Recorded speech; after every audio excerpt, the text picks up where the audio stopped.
strong conservative gay man stood up on stage today, yesterday, always, stands for the American people. Shout out to Scott Presser.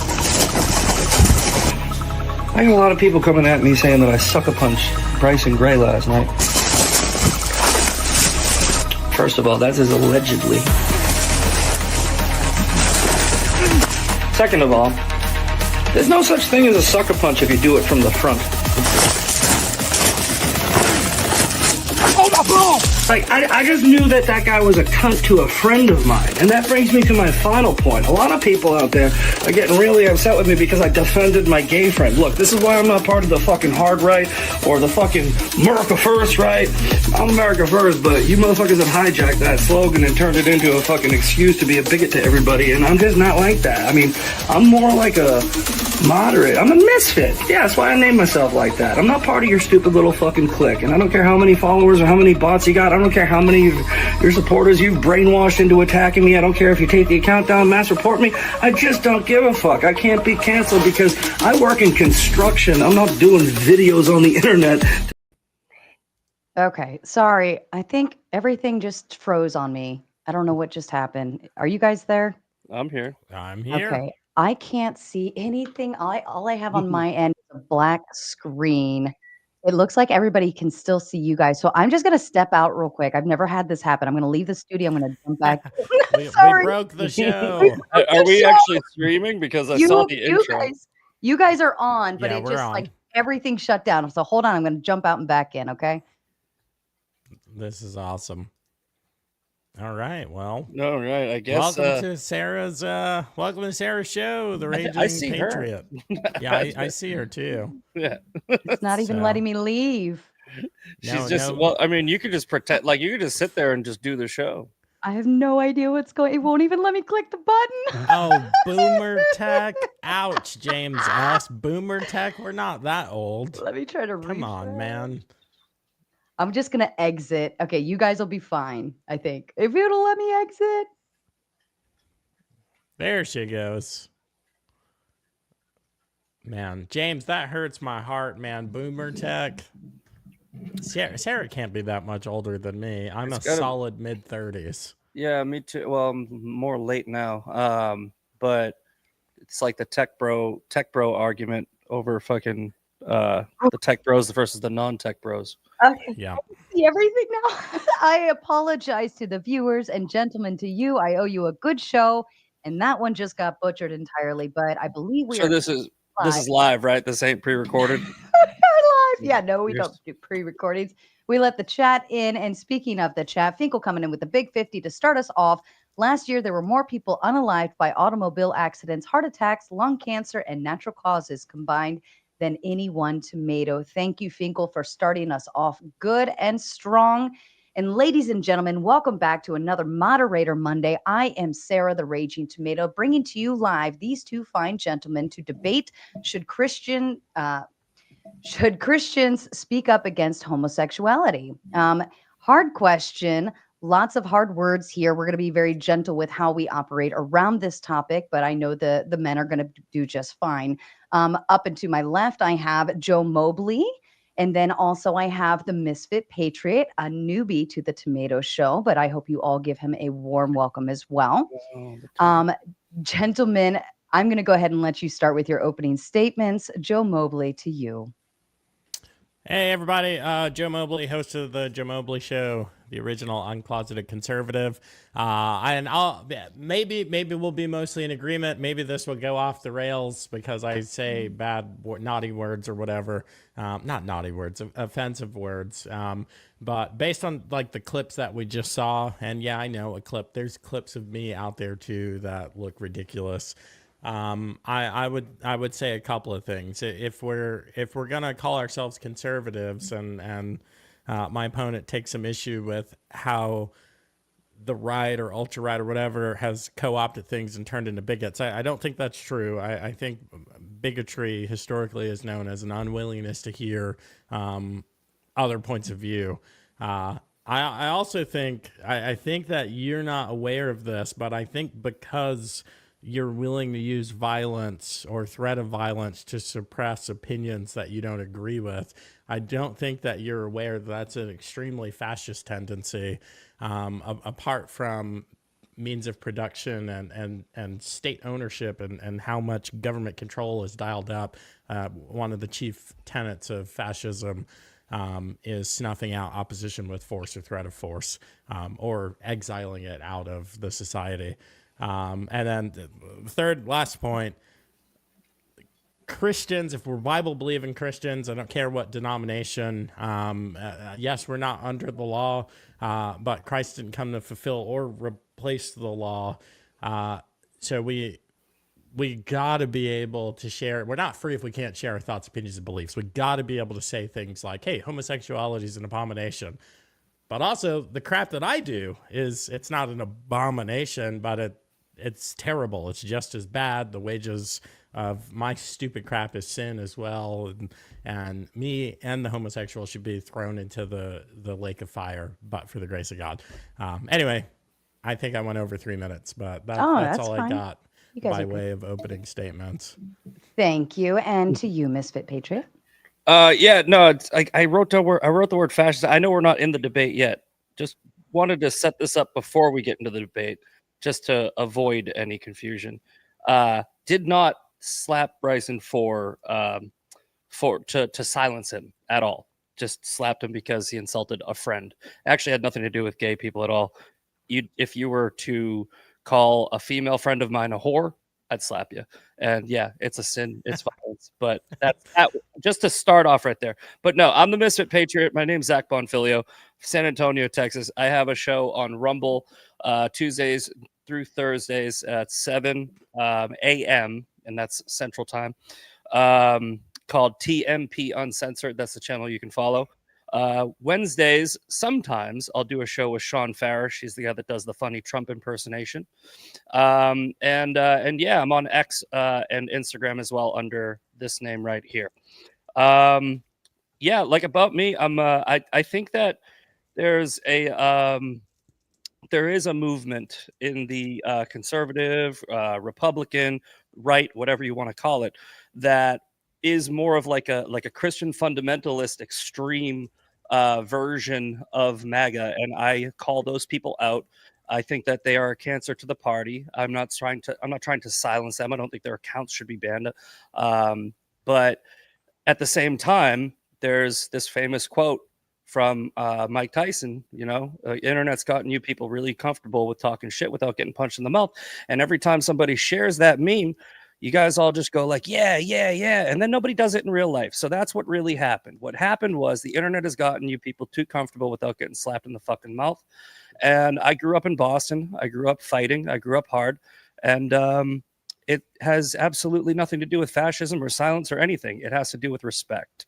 You respect the people I'm with, you respect me, or things will happen. And if that makes me a bad Christian, I'm a bad Christian. Like you said, we'll all be fucking burning in hell together. So now we can jump right into it. This is going to be a fun one. The floor is open, gentlemen. I take no issue with anyone's hermeneutics. I only speak and read English and a little bit of Spanish. The Bible is difficult. Setting that aside, it's not that I wouldn't say you're a bad Christian right now. I'd say that your logic is bad because, like, I get it. I'm out. Someone says something unsavory to my wife. My lower level thinking wants to pounce on this person. My higher level thinking is, you know what? This is an idiot saying stuff. Sticks to stones, whatever. But if we think that we're able to use force to you're kind of skirting around it. It's silencing speech. It's really not. So, and I don't mean to talk over you. It had absolutely nothing to do with shutting him up. It had nothing to do with stopping him from saying what he was saying. What it had to do, and I'll be completely honest, this isn't an excuse. It had to do with drinking like 8 shots of Jameson and going to James O'Keefe's rooftop party where they had an open bar.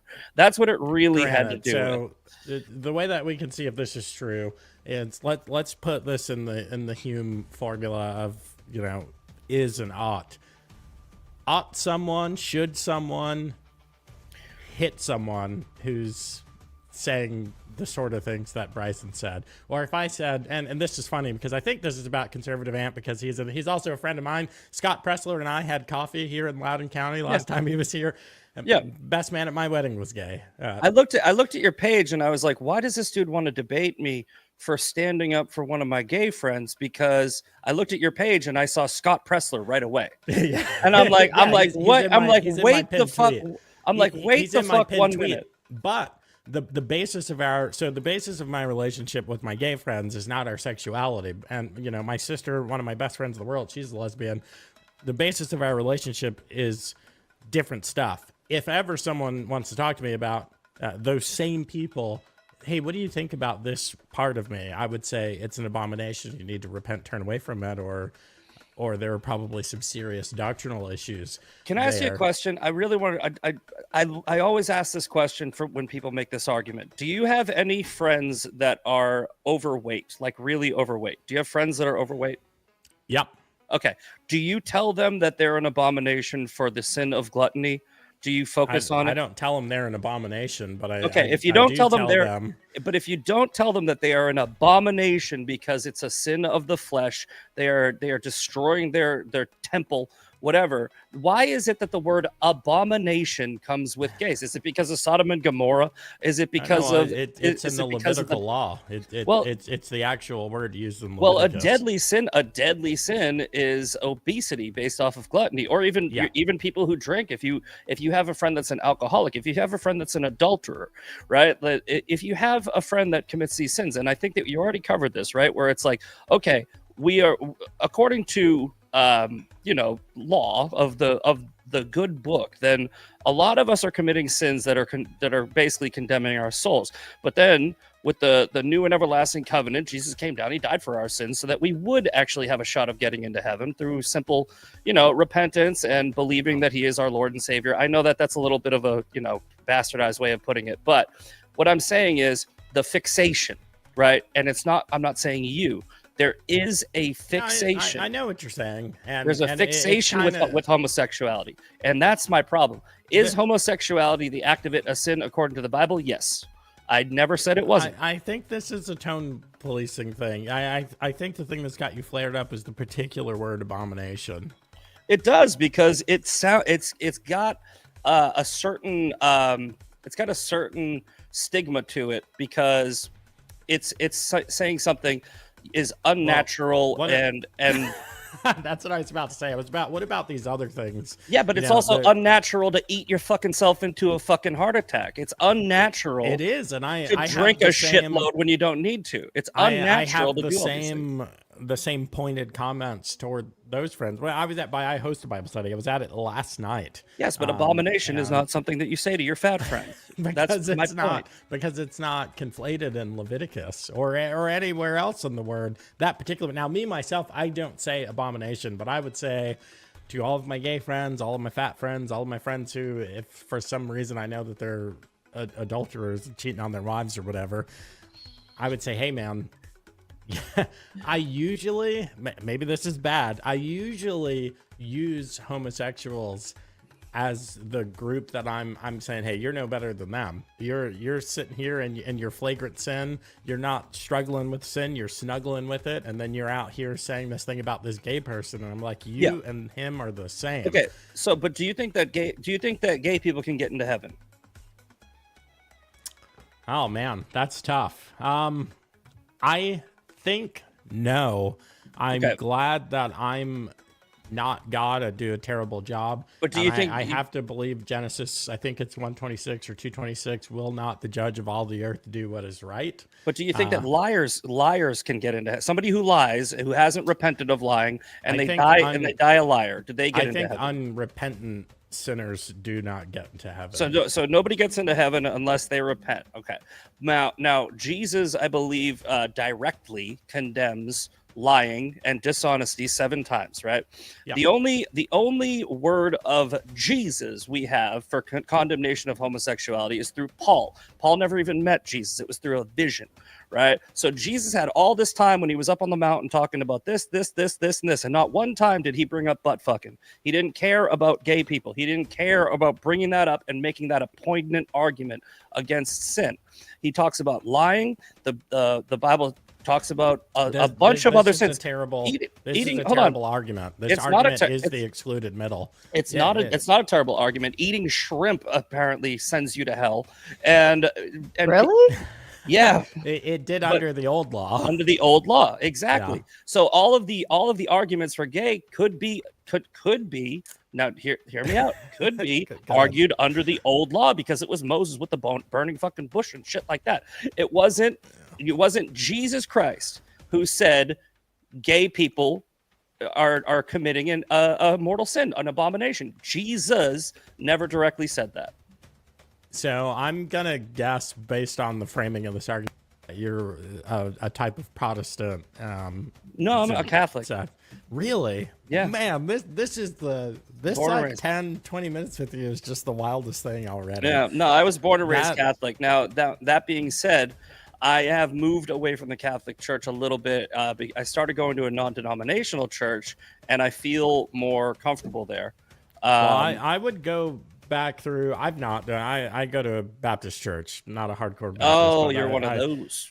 I would go back through the confirmation process because the hermeneutic here is really bad. No. You're not gonna win. Hold on. Okay, go ahead. But to skip through all of that, the entirety of this argument sits in the excluded middle in Sure. what Jesus said.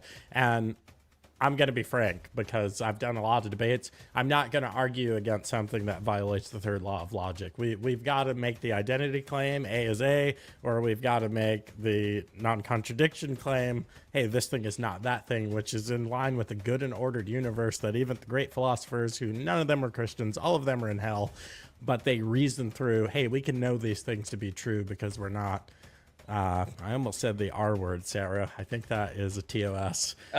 Because we're not stupid. You could say turded or something. Yeah. So I'm not gonna well, Jesus never said that. All of that stuff is literally, not only is it excluded from the word, we don't know that he said that. We can't prove that he did. We can't prove that he didn't. We can't prove that he did either. That stuff is literally the excluded middle. I'm not gonna. So you're saying excluded middle, right? And the only thing that I'm trying to do, and you're not going to win an argument on who's more educated in the Word of God. You win. Period. Point blank. I think it'd be you, man. If you were Catholic. Well, Catholics are hardcore. When I say Catholic, I mean confirmation, Sunday school, went to Italy and saw the Pope in 2000 on a big, youth group trip. Vatican's on my bucket list, which is weird again. It's very beautiful. St. Peter's Basilica was beautiful. Yeah. But then, let's get back to arguing. But then, from the ages of late teens to mid-30s, non-practicing. Right. So I just recently got back into the church, literally in 2022. So I've just started reading my Bible again, and you're probably going to be more educated on the theology. You will win that argument 10 out of 10 times. But that stuff doesn't matter. We're really talking about controlled speech. So no. But what I do argue is I do this quite well, is I argue hypocrisy. Right. And my point is there is a huge hypocrisy between calling out sin and preaching the good word and trying to, trying to make sure that everybody's on the right path when it's hyper fixated on something that, according to the Bible, and you can tell me if I'm wrong here, Jesus never said out loud. That's my point. Yeah, this is a weak argument again. So it is not. It's actually a very solid argument. If Jesus was talking about we'll shoot it down. Go ahead. Bible, New Testament and Old, calls Christians, believers, people that follow the way is what they would have called it, to rebuke each other, right? Mhm. Yeah. Which we can broadly translate rebuking one another to calling out under Exactly. the current vernacular. So who are the sinless people that are available to call out or rebuke others? Babies and Jesus, I think. I don't know. The Yeah, sinless. but we know that babies don't realistically I know that rebuke, was a joke. and Jesus obviously rebuked people. So all of us are sinners. Exactly. I've sinned Every today, tomorrow, judge not. yesterday. Yeah. So the judgment in itself. Judge not, but do rebuke, do call out. Okay. Now, again, my point. I'm not sure if I'm conveying this properly to you. My point is, I agree that you can rebuke others. I agree that if you were to take it in a literal sense, it can be interpreted that homosexuality is a sin, right? But also, right, so is so many other things that people do not rebuke. They don't do it. And I'm not talking about you. I'm talking about the proverbial they, right? And I get it. It's annoying, but it is a little bit of a whataboutism. It's not whataboutism. It's pointing out a huge hyper-fixation on one thing, right? That is mentioned like 3 times in the Bible and never by Jesus. And it seems like it's the number one thing you see on social media between Christian fundamentalists and people who are always talking about rebuking others. They find that thing to rebuke. Is it projection? I agree. Is this? It's very annoying. Is it closeted homosexuals that just are projecting their mean insecurities onto the rest of the people of the world? Now, like I said, I think personally, because Jesus never said anything about homosexuality, and the New Testament got rid of some of the old laws in the Old Testament, let's say shrimp, right? And I think that fat people can get into heaven, right? I might be wrong, but who cares if I'm wrong? All right, if I'm wrong, I'm gonna be right there in hell next to them. But what I think is, if you are gay, but you still believe that Jesus Christ is your Lord and Savior, right? And you follow the Word of God, and you live a good life, and you repent on things that you truly believe are sins. If you repent on what you believe is a sin, and you might be wrong, I think you're getting into heaven. That's my opinion. I could be wrong. I might be wrong, but I believe that, and I don't think anyone's ever going to get me to change that opinion, because I have read the Bible, and I haven't seen any argument based off of all of the debates that I've had in the past. I have not seen. You may be the one, dude. You may be the one that gives me the good argument where I go, oh, you know what? Actually, I do have to call my friend and say, you know, what you're doing is wrong. It might be it. Go ahead, give it your best shot. But why? But why wouldn't you? Okay. On the one hand, why wouldn't you say, just like I would say to my friend who's about to drink and drive, my friend who's an abuser, my friend who's just like I would say to them, hey, bro, you know that's wrong. Actually, many of them I would forcibly stop. Yeah, the gays are the ones that I don't forcibly stop, because that would be weird. False, to be busting into their bedroom. It's a false equivalency, though. It sure is. You're absolutely right. We're driving right past that. What ought be done by the Christian, whatever denomination, because people are arguing about, no one said anything about sola scriptura or any of these other things. People in the chat, calm down. You're presupposing things. You guys are arguing as poorly as Misfit is. What ought be done by the Christian regarding the gays? What about nothing? How about live your fucking life? Why does nobody ever go down that road? But if someone chooses with their free will, with their autonomy and agency, with their principles of conservatism, chooses to rebuke, and I personally, I don't go out calling people abominations, but say that I did, ought I be attacked? All right, so my position on rebuking, or let's call it intervening, because that's kind of it's kind of a calling out, whatever. Calling out, intervening, rebuking, whatever you want to call it. When I rebuke or intervene in somebody else's life, it's because what I think they're doing is going to affect somebody else or myself in a negative way. If they are doing something like eating too much, right? If they are eating too much food, I'm not going to be like, hey, you know what? If you keep eating like that, you're actually committing gluttony. If I see them cheating on their wife, I go, hey, now personally, I have had friends who are adulterers, and I do say stuff like, dude, come on. Like, you know, but it's not my marriage. It's not my life. It's not my set of things. It's not really my place. All right. So that's how I see. So that's how I see it. You're positing that homosexuality doesn't impact society at large.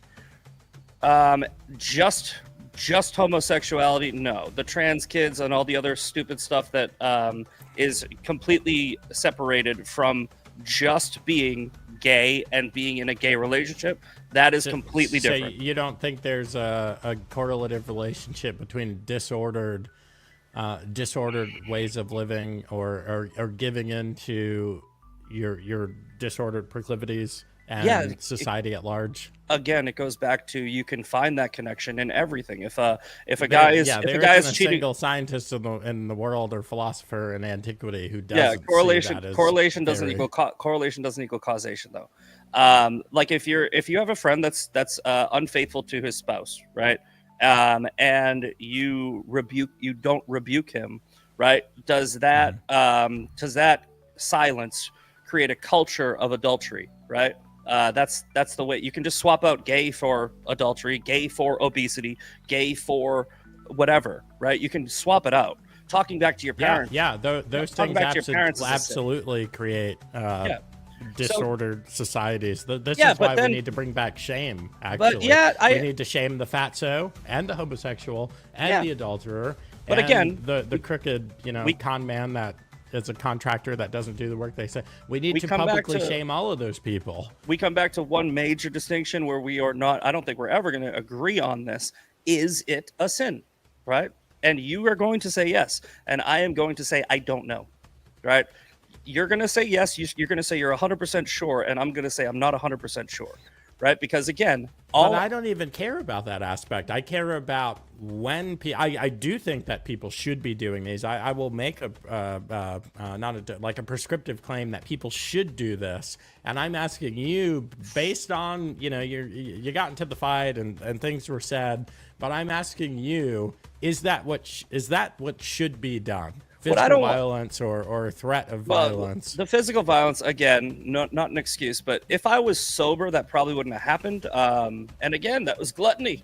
I was drinking way too much. But then we tie it into the Mike Tyson memes and stuff. Exactly. And I tell people, hey, if I'm by myself, attack me. If I'm with my family, I'll kill you. I will kill you where you stand. I'm not going hands on. And I view the person that I was defending as family. I mean, my friends are like my family. I don't have much real family left. So I create a connection with people that I care about.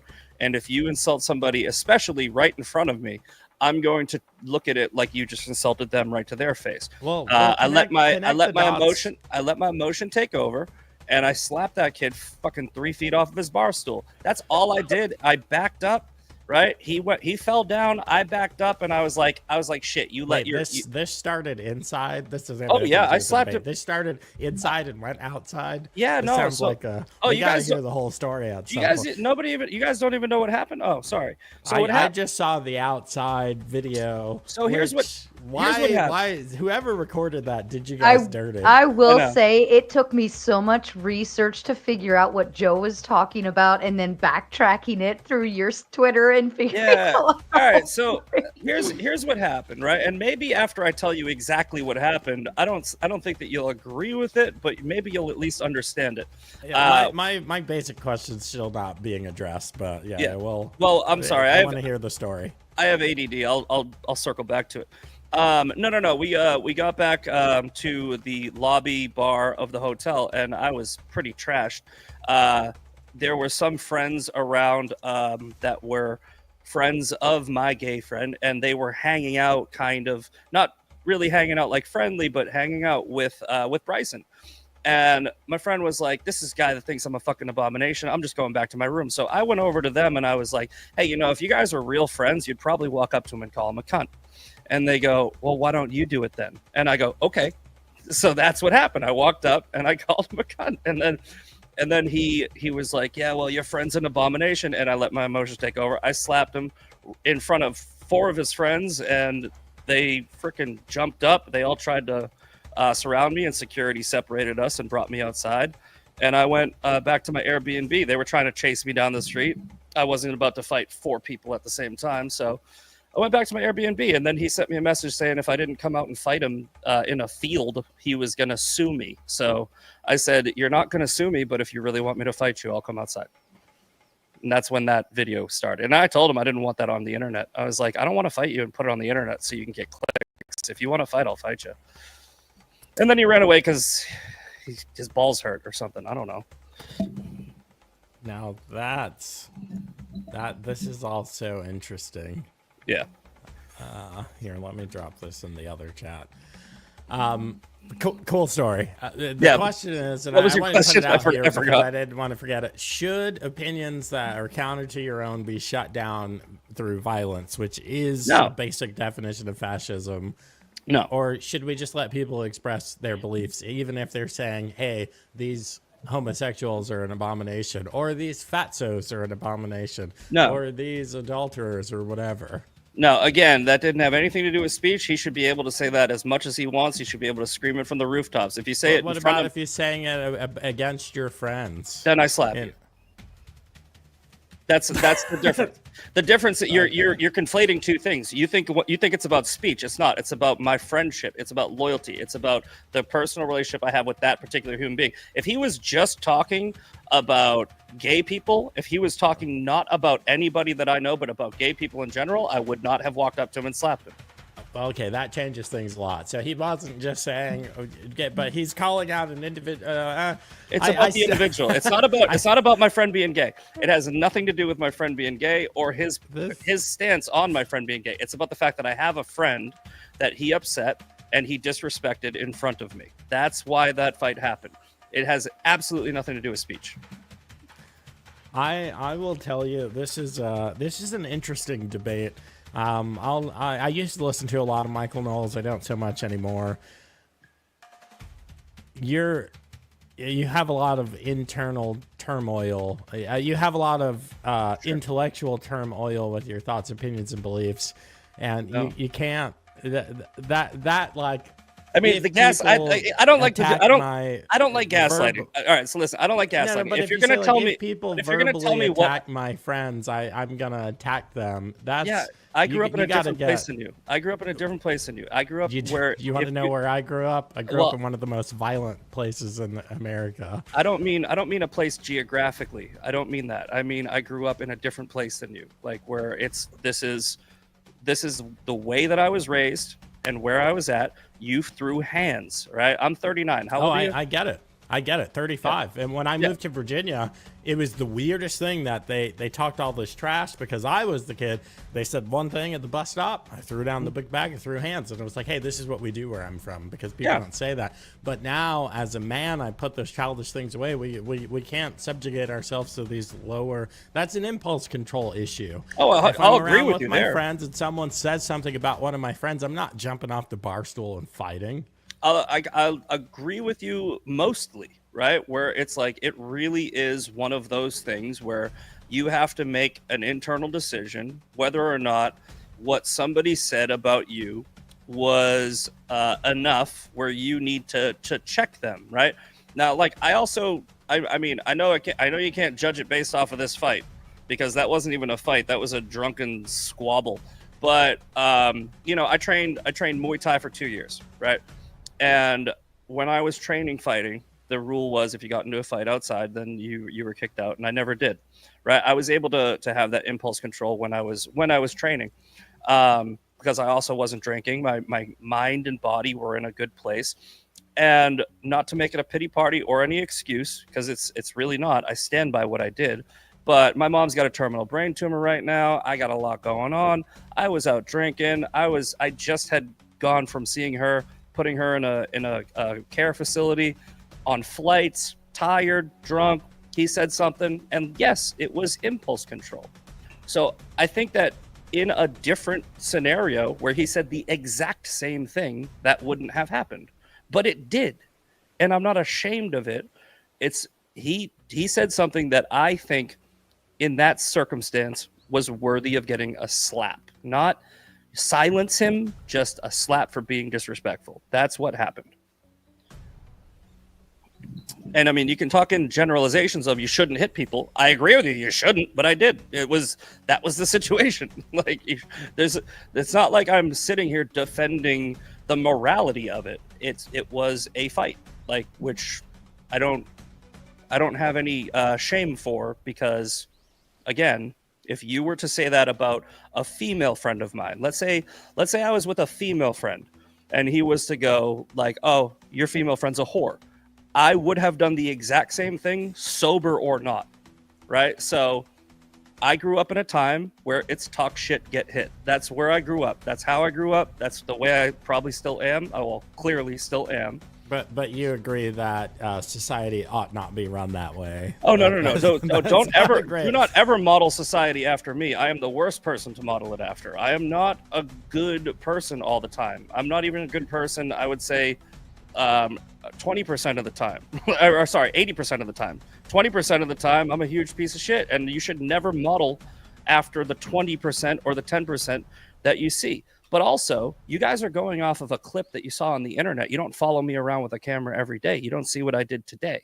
You don't see what I did yesterday. You don't see the homeless people that I helped. You don't see the church. That's an argument absurdum. No one's going to do that, and no exactly. one does that for anyone else. But what I'm saying is, if anybody were to follow you around and only film your weakest moments, you'd come off a certain way. They didn't. We're people. You don't even need to make the delineation, because we're all weak. I do want to. Taylor over on my channel had an excellent point in the chat, because if we're talking about intellectual consistencies, and you're super surprised that that you were raised Catholic again, but actually I don't know if Ant's married or not. Do you recognize that gay marriage is not marriage as defined by Jesus? Did Jesus say that specifically? Again, you're going to be the well, yeah, he said marriage is between one man and one woman. He said that specifically. Yeah, man, those are red letters in the Bible. I don't even like red letter Bibles, because I think the scripture is God-breathed. If it's biblical law, then and the law of man is conflicting with it, then I just separate those two things, right? It's like there's biblical law, and then there's law created by man. Is gay marriage legal in America? Yeah, so it's marriage. Is it biblical marriage? I guess no. I don't know. You can interpret that however you want. But is it marriage? Yeah, it's marriage under the law of man. Yeah. We created a country. So we made a constitution. We held votes, and they got rights. That's how it works. If you were, and this might not even matter, but if you were a Supreme Court justice, and parsing out the meaning of these laws and these words, and constitutionally, yeah, I probably would have. I would have gone with whatever the Constitution said, and I think that the Supreme Court probably got it right. Marriage is just it's a piece of paper. It's really nothing. The Constitution doesn't say anything about marriage. No. What I'm saying is the Supreme Court would argue the constitutionality of certain things. Have they heard cases on gay marriage and agreed with them? Is that what you're saying? I don't know every court case that the Supreme Court has ever taken. But what I say is this, right? I'm probably not the best or most well-versed or most well-practiced Catholic. One thing I am is a constitutionalist, right? So if something is constitutional, I agree with it. If it's not constitutional, I disagree with it. So if this country decided gay marriage was legal and put it together and it was constitutional, then yes, I think that gay marriage is okay. If that's what happened. I'm pretty sure that's what happened. If a theologian writes a book, do you consider that to be like a religious book or a religious document? Well, it depends. A theologian would be going off like writes a book on ethics and theology. Would you say like, hey, this is this is a Christian book. This is a religious text. Not scripture, but. Yeah, well, that's what I was going to say. If it's not scripture, then it's not religious text. It would be, I guess, it would just be theology or history book. Actually, I don't know. Like it would really depend. That's kind of a vague question. But but do you see what I'm getting at? Like they write these religious books. They're in the religion or spirituality section of bookstores. Do you think that's a mistake, and all of that stuff should be broadly categorized as historical documents? No, I mean, I think that you should teach theology and religious beliefs in school, but I also don't think it should be forced on any. I think that's another thing where it has to be wanted by the school, the people in the town. They have to have it all has to be agreed upon. If parents want a certain thing in their child's schools, then they have school board meetings and they have this and they have that. I don't think that there should be any blanket laws or rules across the United States with federalism. The federal government's job is to protect our borders and do this and a couple other things. The issue with all of this is the founding fathers is 54 men who were 52 of the 54 are what we would call today Christians. One was an open deist and one was a little bit squirrely. Yep. They got together and constructed an overtly religious, part religious, part philosophical, political document, which we consider a historical document. But the reason that we even say it's in the Overton window that there's a Judeo-Christian ethic is because that's how this thing was compiled. Correct. The Declaration of Independence. Just like God decided, God, who's actually sovereign, decided that we could have free will, because he could have just free will could have not been a thing. That was one of the initial decisions that God made out of time, space, and matter where he was and is. The founding fathers did the same thing, but the Constitution, the Declaration, these sorts of things are inherently religious. Well, the Declaration of Independence is inherently religious. The Declaration of Independence is a declaration, and I would say a religious document that shows that this country should be based and founded on Judeo-Christian values. The Constitution is a set of laws where they didn't put religious stuff into it other than separation of church and state. There's no separation of church and state in the Constitution. I know. This is I know. Actually, you're right. You're right. I forgot about that. But they didn't put a religious doctrine in the Constitution. They did put it in the Declaration of Independence. And that's because I believe that's because they wanted it separated to law of man. Right? They didn't. There was no delineation at the time. There was a state church in all 13 colonies under which these men lived and governed themselves. You're not going to have an argument for me that this is a Judeo-Christian country, and it should be. You're not going to have that argument with me. We're going to agree on it. I'm saying you're trying to create this spiritual secular divide where it's impossible to create one if we're going to base them on America's laws, which set on top of a foundation of not just a particular religion, but set on top of the foundation of the Judeo-Christian ethic. The founders also said their creator, right, in the Declaration of Independence. They didn't say God of the Bible. They said their creator. They wanted people to be able to come over here and practice religious freedom, I believe, right? And not every one of the founding fathers was a Christian, as you just said. There were two. Was it Jefferson and can't remember the other one, but either way, Franklin, yeah. There was an atheist and a Protestant. Doesn't matter. Again, right? What I'm saying is, I'm arguing whether or not if the founding fathers created a document, and in that document, the laws were applied, and they came out to be that down the road, gay people can get married as long as there was constitutionality in it, then I agree with it, if that makes sense. If there was some circumvention of the Constitution or what have you, then no, I don't agree with it. But as far as I can tell, gay marriage is constitutional. Interesting. It's not, but gay marriage is not constitutional. What's your argument for that? Marriage is between a man and a woman. Yeah, that's a religious argument. I'm talking about a constitutional argument. Well, marriage is a religious right, R-I-T-E, right. There's no such thing as marriage outside of... Yeah, and then there's constitutional rights, R-I-G-H-T. Major religions. Yeah, but the thing is, just call it something else. You're shacking up, you're playing house, you're doing whatever. Someone in the chat mentioned civil unions. Yeah, I've lived in several states that have civil union. Yeah, but doctrine, where but in the things are Constitution categorically different. where does it make in the Constitution? There's no mention of marriage in the Constitution. Marriage is Right, a correct. religious So RITE. So honestly, you're kind of the literal Constitution makes the best argument. Congress shall establish no law respecting an establishment of religion.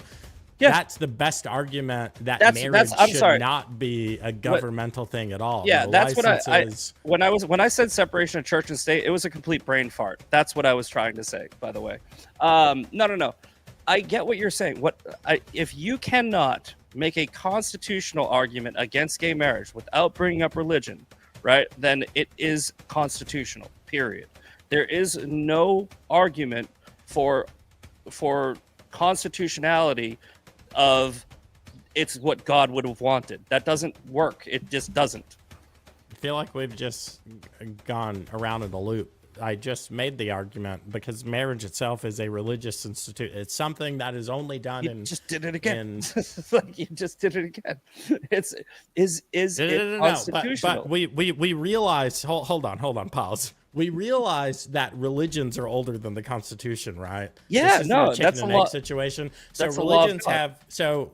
religions, and you can even change it to like a false one, like Judaism or Hinduism has marriage, and some thousands of years later, the Constitution is made, and that has supremacy over. That doesn't make any sense. It doesn't. You're the trying to tie in. The Constitution is pulling in a religious RITE. You're trying to tie. right. You're trying to tie in religious law to laws of man, and the founders separated it. That's what they did. Well, I'm saying the thing that, and my personal belief, my wife, if she's watching, she's probably laughing because I said I wasn't going to bring this up. My personal belief is that marriage that is not Christian union covenant between God, wife, and husband isn't marriage at all. Yeah. And to bring that under a law of the Confederacy or the United States of America or the colonies, I think all of those would have been unconstitutional or would have been violating the chief documents of those government systems. But there's no document. You're saying document. There is no document. I agree with you that there was a religious law, and if you were to look at gay marriage through the eyes of religion, it is invalid. I will agree with you there. Constitutionally, though, you have no argument that it is unconstitutional, so it's legal, so it's marriage. Well, my argument is still that marriage as a government institution is inherently unconstitutional because you're taking something straight out marriage. of... So straight marriage is the same then. Marriage. Yeah, I think I'm Ron Swanson on marriage. I think marriage licenses and all this stuff is ridiculous. I see what you're saying. So that's different. So honestly, you just don't believe it. You just don't believe in random Americans go and get married and they're not Christians. I don't believe they're married at all. I think marriage is a covenantal relationship that only exists in a spiritual sense. I think I see where we were.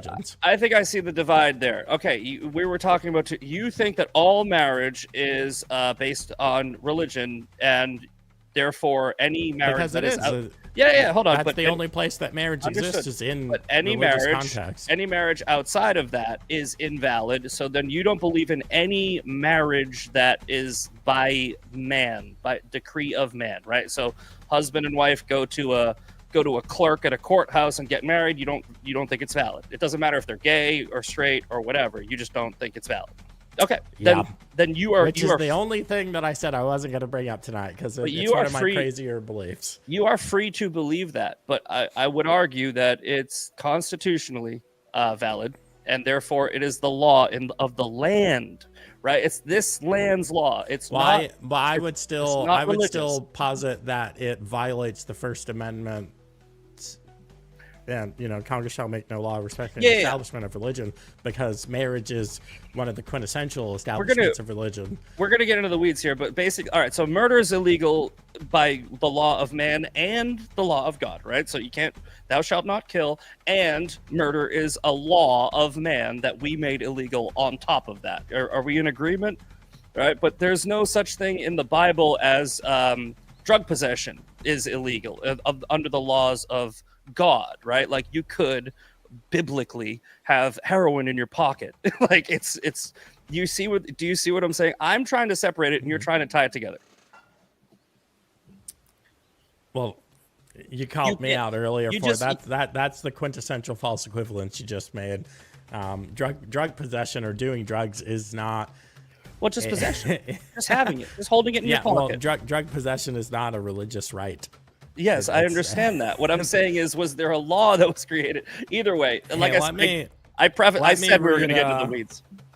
Let me read Jess Gerald's super chat here. Stop talking about yourself. The question: should Christians shame the gays? Yes or no? No, you shouldn't shame anyone. Okay. I mean, you can like we talked about. Why not? Hold on. If like we we say talked rebuke. about, like we talked about earlier, there is a difference between rebuke, right, and shame, right? You can accept, don't affirm. You can rebuke and not shame. However, whatever way you want to put it. But while we should people should have shame based off of a rebuke, you should not intentionally shame somebody, because then you are getting into the judge not lest ye be judged category of rebuking. And are we consistent here, like adults who commit crimes against children, are they covered under the ought not be shamed as well? They should just be killed. I mean, Jesus said it himself, better a millstone to be hung across your neck and you cast into the sea than you should ever hurt one of these little ones. We're in agreement there. That's fucking across the board.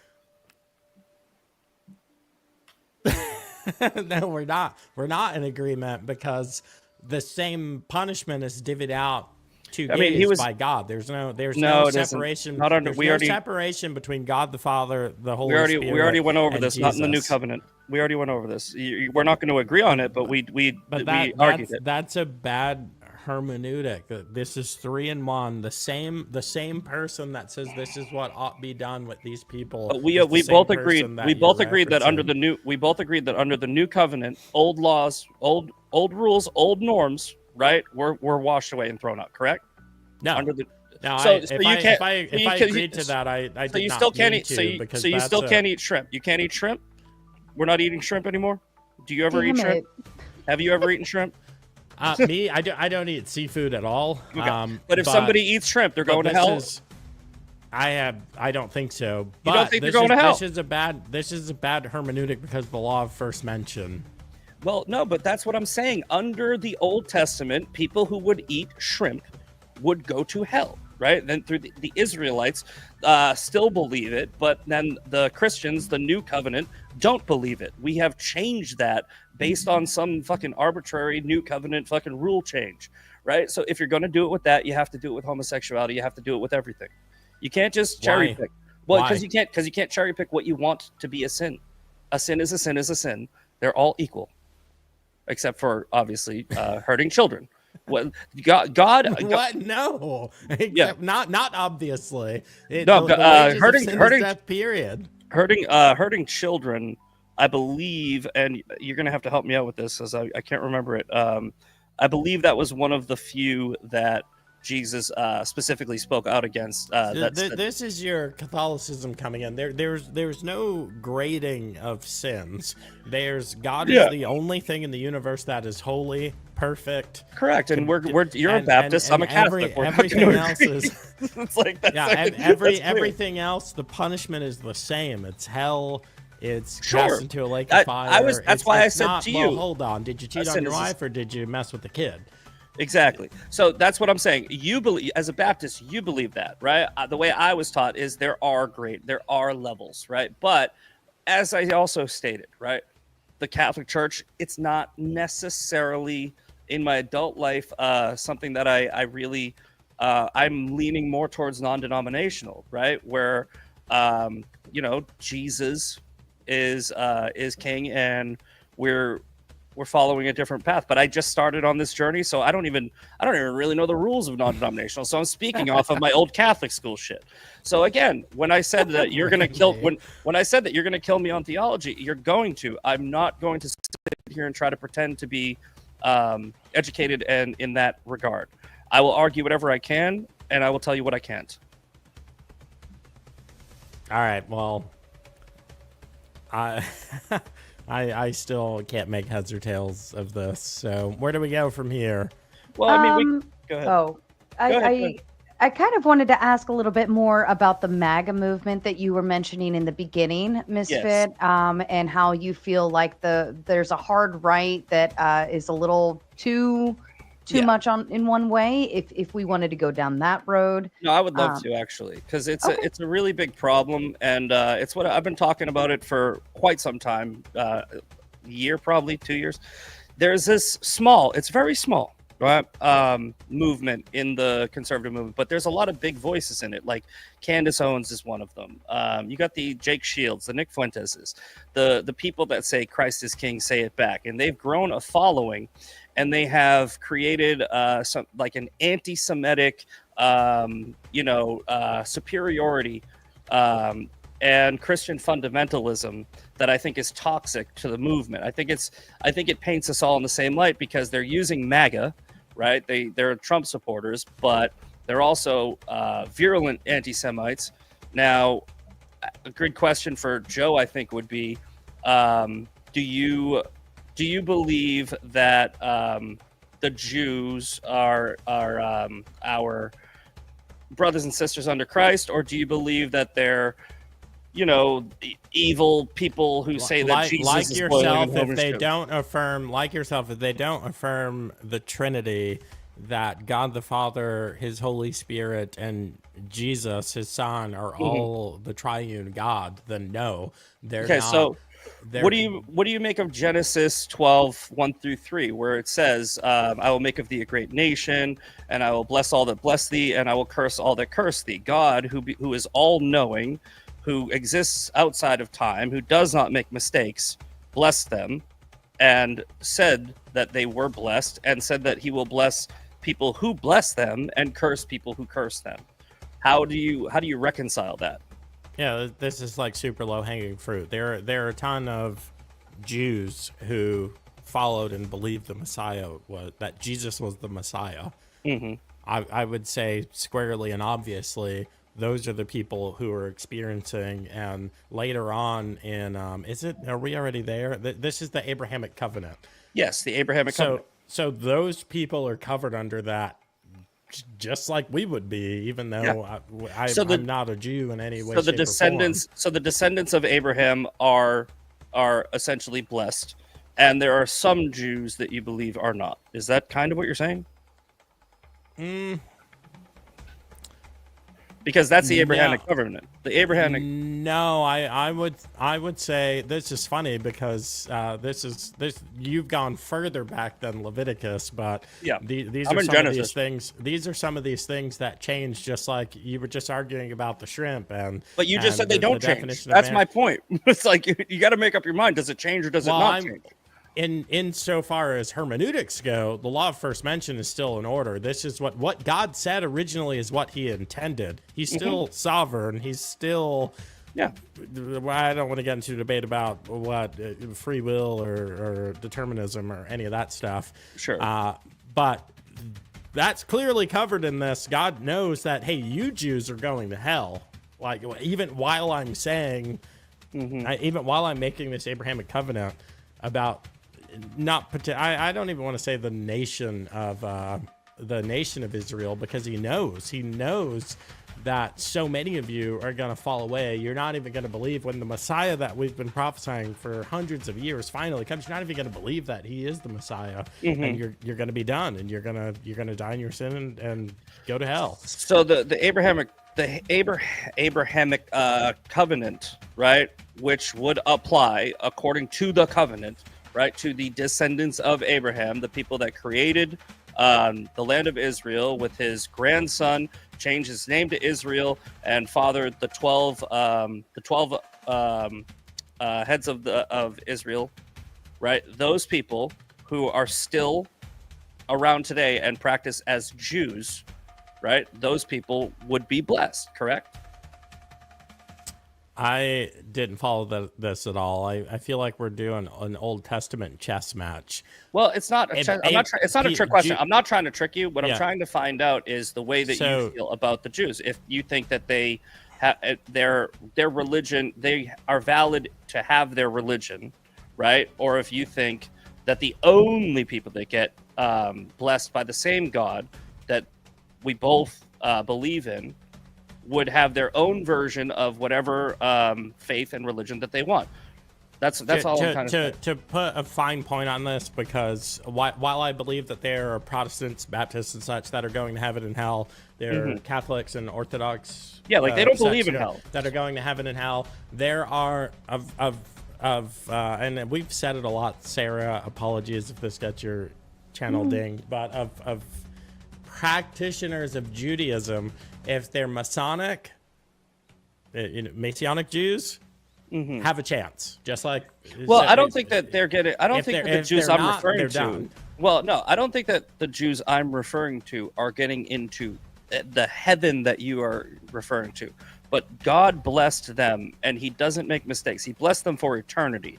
He didn't bless them for a while. He didn't bless them a little bit. God blesses the Christ followers and says that they are saints, but there are some of the people in my church and yours and everyone else's that aren't going to make the cut and are not going to be blessed. Well, it works the same way. It works the same way with them. So anyway, with Judaism, if they believe that Christ is the Messiah, which would make them Messianic Jews, yeah, then they're in the camp of we have a chance. And if they're in the Ben Shapiro camp, then no.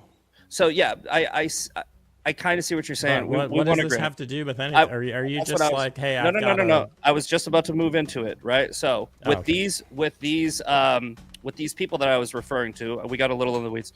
With the people that I'm referring to, right? The Candace Owenses, the Nick Fuenteses, right? They have essentially tried to ignore Genesis in its entirety in a completely different way than you, and say that God's chosen people, that they're no longer chosen, they're going to hell, and they're inferior in some way. And there's a sort of shame and judgment that we were talking about that doesn't really fall into rebuking. It falls into, I mean, I hate to, this is an overused term now, just falls into straight up anti-Semitism, right? So would you rebuke those people, or do you agree with them? That's what I was trying to get to.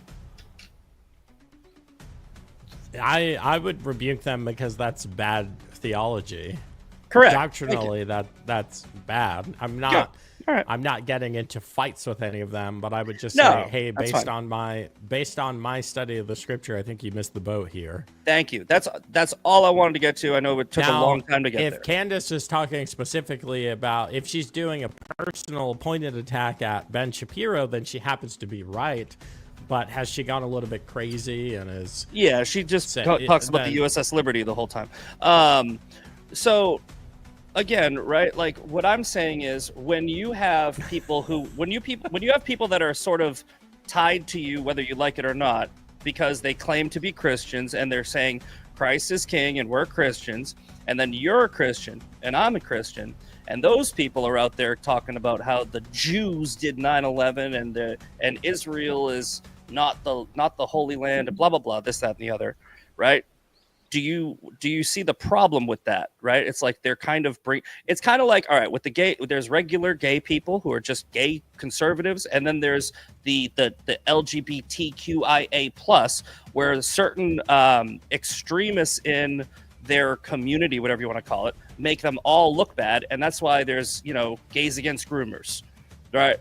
What I'm trying to do is create my own type of style where I'm like the gays against groomers for the Christians, where I'm like, those extremists are not with us, if that makes sense.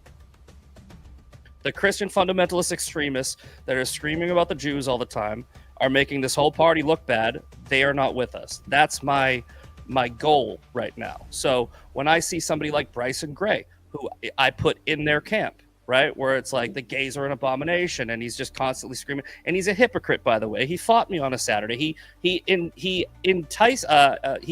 bribed me, extorted me to fight him. I posted the screenshot of the message. Who do you know that's not a hypocrite? Oh, exactly. No. Then we drive right past it. Well, he's a man. He's a fallible person. Yeah, he's a fallible person, but I mean, just be more responsible with your words. Do you listen to Jordan Peterson? I think sometimes. I mean, I listen to clips. I follow him, but I don't. Well, let's be more guarded with our speech, especially in a debate. There's just a lot of. I'm just hearing a lot of I don't want to say empty words, but I feel like we're on the bridge to nowhere. Yes, That's you're fine, man. you're We you're can saying wrap that it there up are if some, you want. I don't know what there you are want me some to do. fringe people out there who are very annoying. I agree. Okay, there are fringe Full stop. people Yeah, who are they're- who again are making the party and Christians look bad. but they're not, because when we talk about when we talk about Christians or we talk about mainstream conservatism, agency is the number one thing. You don't think that they're making you look bad by constantly No. screaming? So No. you don't see Because how I don't have anything to do with that. Just like the things that Black America decides to do, culturally Black America. No, I I don't see think what you're they're saying. making me look bad. I No, think I see what you're saying. the content of the individual character stands up on its own. So I don't know. You I don't feel some kind of way about being associated with these people, and you're lashing out, and that's a lower order. Actually, the deeper you get into philosophy and the deeper you get into I hate to use the word rhetoric because we think politics, but rhetoric is actually a philosophical term. You'll feel much more secure in just casting that off. Like, Yeah, I don't care about Candace Owens and what she says and how she represents Black people or Christians or conservatives. what I'm saying is, I think that you're thinking of it in a personal way, and I'm thinking it in a party way. So, like, the left let the most radical wing of their party take over, and that's why they lost this election. They got too crazy because the loudest voices were the most crazy ones, right? They didn't clean up their own yard. They didn't police their own people. So they didn't rebuke their own people. And the craziest people in their party, like AOC and freaking Harry Sisson and Ilhan Omar and all them, they had the loudest voices. And people were like, you know what? I'm not with this. So what I'm trying to explain to you is that's happening on the right. That's happening within our own party. I believe we're in the same party. And I think that we should try to fucking at least call it out, rebuke it, what have you. I think it's an actual big problem. This is the craziest thing. Every time I bring this up, you're being dismissive.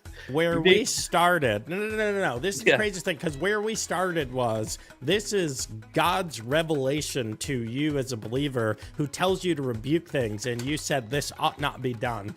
But these political pundits are doing things that make you feel some kind of way, and they ought be rebuked. And I hate to say this, I really do. This is the number two thing that I hate to say the most. The first thing is to call people white trash. I think it's very pejorative. But just doctrinally, man, you are all over the place. And chiefly, what I care about is we have bodies, but we're not bodies. We're souls. Our soul has a body. Chiefly, I'm worried about your soul, man, because you over the freaking map. Well, you picked the wrong person to do a religious debate with, because I told you I wasn't the biggest. But like, it's hardcore not a religious. Christian. It's not even religious. Your entire personality is political thought. Your entire personality is focused around religion. Mine's focused around politics and conservatism. We're in the wrong debate. It's like what you just said validated the last rant that I just went on. I remember I used to be in the Army. We had CQ. You have to guard empty buildings for 12, 24 hours, whatever. And there's a group of us, and it's like a former Catholic, a couple of Christians, and an atheist philosopher. And we would always volunteer together. We'd play chess, we'd smoke cigars, and have these great debates. Mm-hmm. And one of them, his name was Richard. It was Richard and Thomas are arguing. I'm kind of watching this one. And Thomas is the philosopher. Richard is the theologian philosopher, the religious one. And Thomas says, I'm tired of Christians acting as if they lost their secure footing in Christ, that they wouldn't be able to function anymore. And the reality is, when you're talking to someone like me, or someone who actually believes what the God of the Bible says, that leaves such an indelible mark on you. It's just like your dependence on physics. And he said, I would not be able to get out of bed, trying to relate this to the guy that's just an atheist philosopher that said, if I couldn't depend on physics, if I couldn't depend on the laws of logic, if I could wake up and it would be possible that the law of identity doesn't hold anymore, and A is not always A, but sometimes it could be B, I wouldn't know how to function if that was a true reality. So for an actual Christian, there's no separating. I don't have a secular and a spiritual self. these things are inseparable. But I can argue with you strictly on the laws of man and on philosophy and the logos, even the logos apart from God, which is weird because logos is God. But I was an atheist for a long time, my brother. I came up, everyone thought that I was going to be an attorney, and I was walking that road. And so history, the laws of man, philosophy, I'm right there with you. And we're only going back and forth because that's what you wanted to do. I actually, when I debate, honestly I don't even know what we're doing here. This is not like, I didn't know what even we were going to talk about before we showed up. So if you think I thought you were a fascist because you were saying through your actions and then through the clips that I saw. Within 5 minutes, I told you and proved to you I wasn't, because it had nothing to do with suppression of speech. So we've been talking for the past hour and a half, and we've been fucking winging it. But I'm not a fascist. That's cleared up. So if that's what you really want to debate upon, then we could have done this. I would say you're a soft fascist because you. I'm not any kind of fascist. If you think violence is an appropriate response to thoughts, opinions, and beliefs, what's the definition of fascism? There's a lot. The piece in the definition is that you need is the suppression of all opposition through force or threat. Yeah, that's not why I did that though. I cleared this. But I'm. Yeah, I get it. That's what you're saying. Am I violent? Yeah, sometimes I'm violent. That's not fascism. If you believe that violence or threat of violence is an appropriate response to thoughts, opinions, and beliefs, you're a fascist. No, all right. So everyone who gets into a fight is a fascist. Everyone who sticks by the belief that fight ought have happened. So hold on. So those when things I was ought not be said is a soft fascist. Okay, so when I walked away after losing my cool with one slap and going back to my place and walking away from the fight and telling him over and over again, I don't want to fight you, but if you're threatening to sue me, I will, because I agree, because I came out as under threat of lawsuit and fought him, I'm a fascist for doing that. That's so weird. Is Arizona a mutual combat state? No, it's not. And that's why I tried to fight him in a dark fucking field, because we would have both got arrested. And honestly, in fairness, there's a lot of weirdness. And I honestly, if you saw the video when he runs away, they cut the video off for 10 minutes. I'm telling him, dude, just go home. I don't want to fight you. If you think that anytime you see somebody who's violent and you immediately label it fascism, right, then it's dishonest. You're arguing in bad faith. What happened was an emotional outburst to somebody who was very disrespectful to a friend of mine. If you count that as fascism, bro, you don't know what fascism is.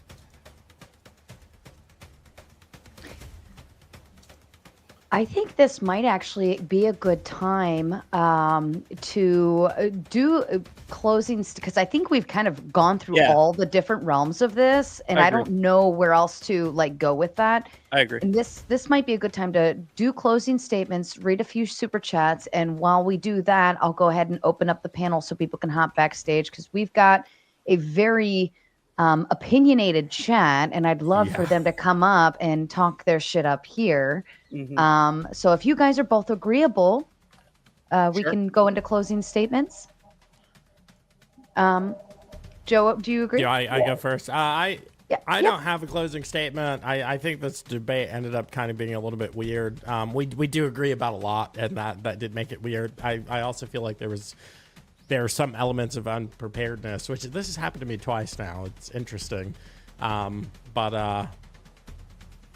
guess my final stance is yes, you ought publicly shame homosexuality, gluttony, and any of these types of outwardly observable sins ought to be shamed publicly, first and foremost by the people close in your life, your actual friends and family, the parishioners at your church, the people that you do life with, which is what the etymology of the word community actually means.